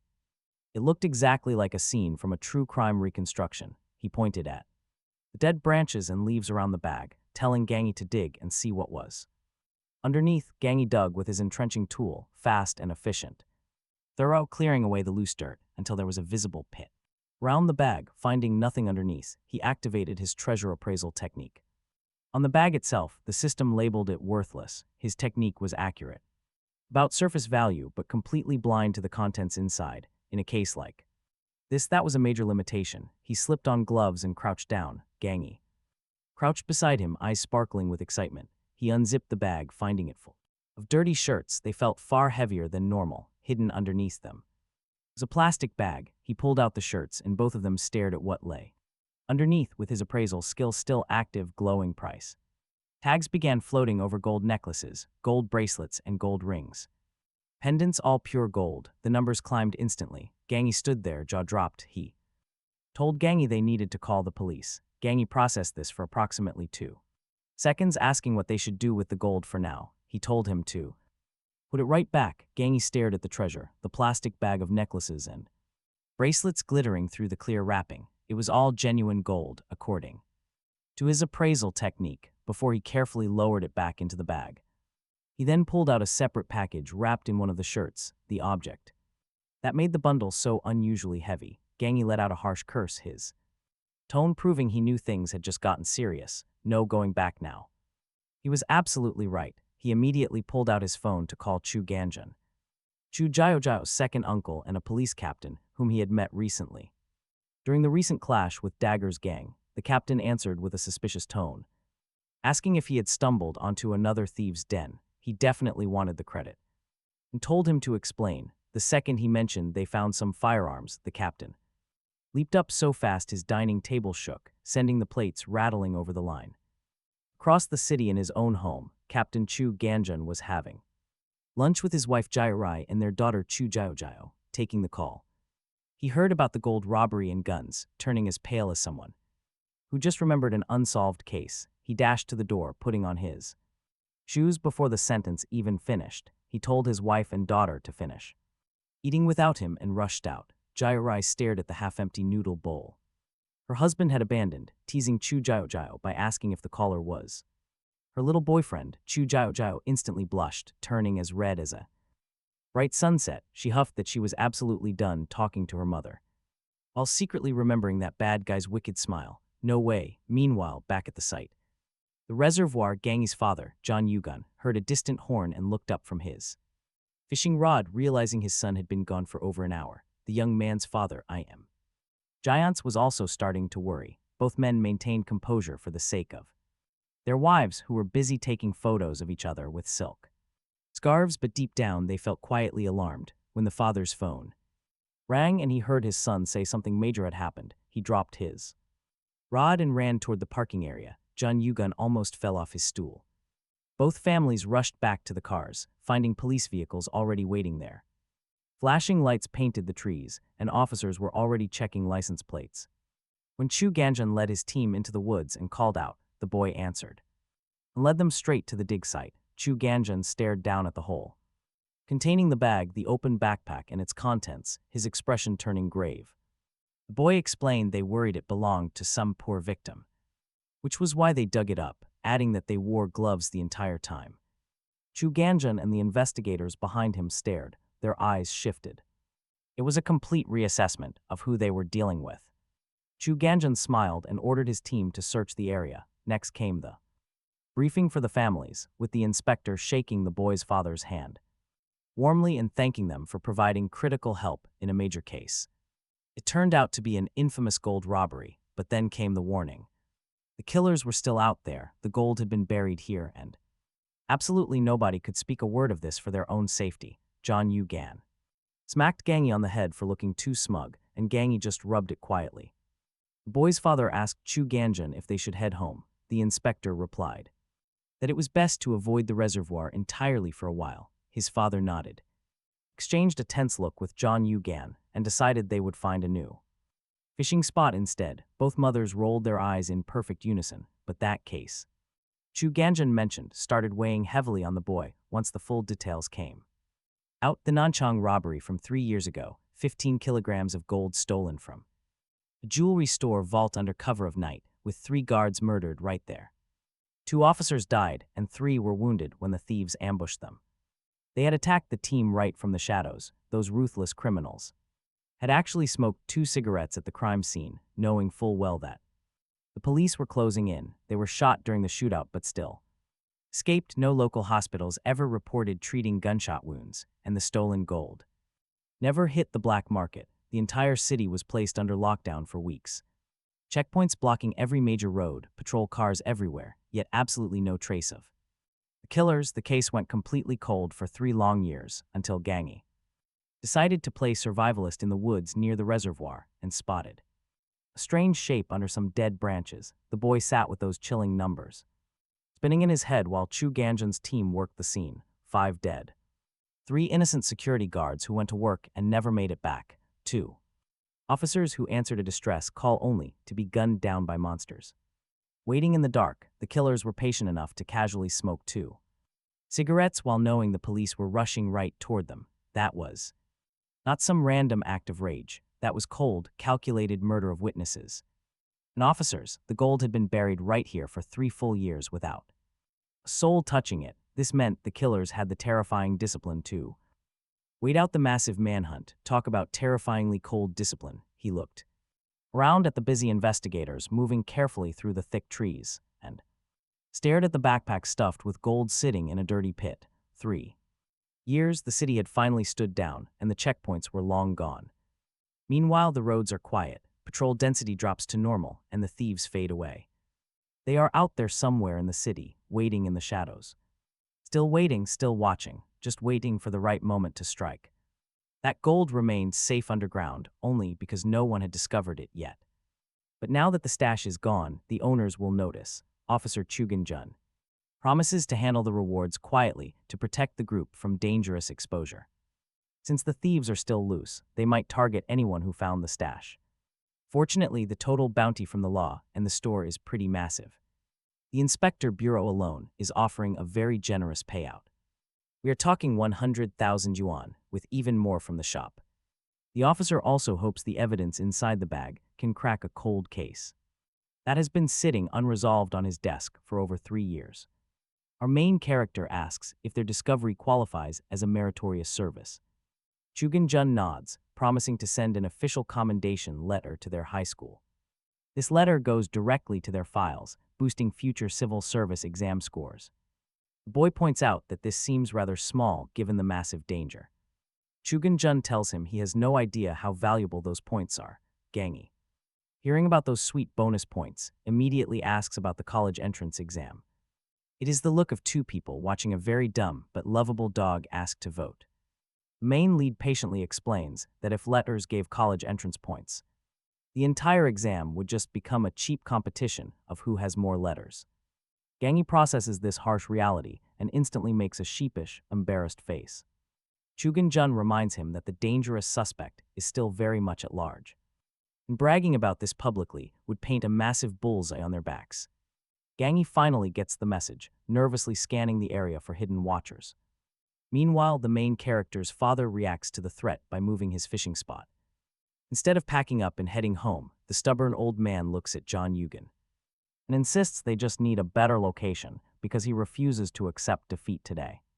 The pure determination of these fishing enthusiasts is seriously on a whole other level. To them, no dangerous killer can compete with the promise of a big catch. Serious danger, it doesn't matter. So both families pack up and drive off to find a quieter pond. The fathers eventually settle at a small, isolated reservoir to try their luck. Naturally, they catch absolutely nothing and end up buying fish from a market stall. On their way home, wearing the proud expressions of successful outdoor sportsmen. After all, they were technically outdoors and very close to some fish. When Monday morning rolls around, our hero shuts off his alarm on pure instinct.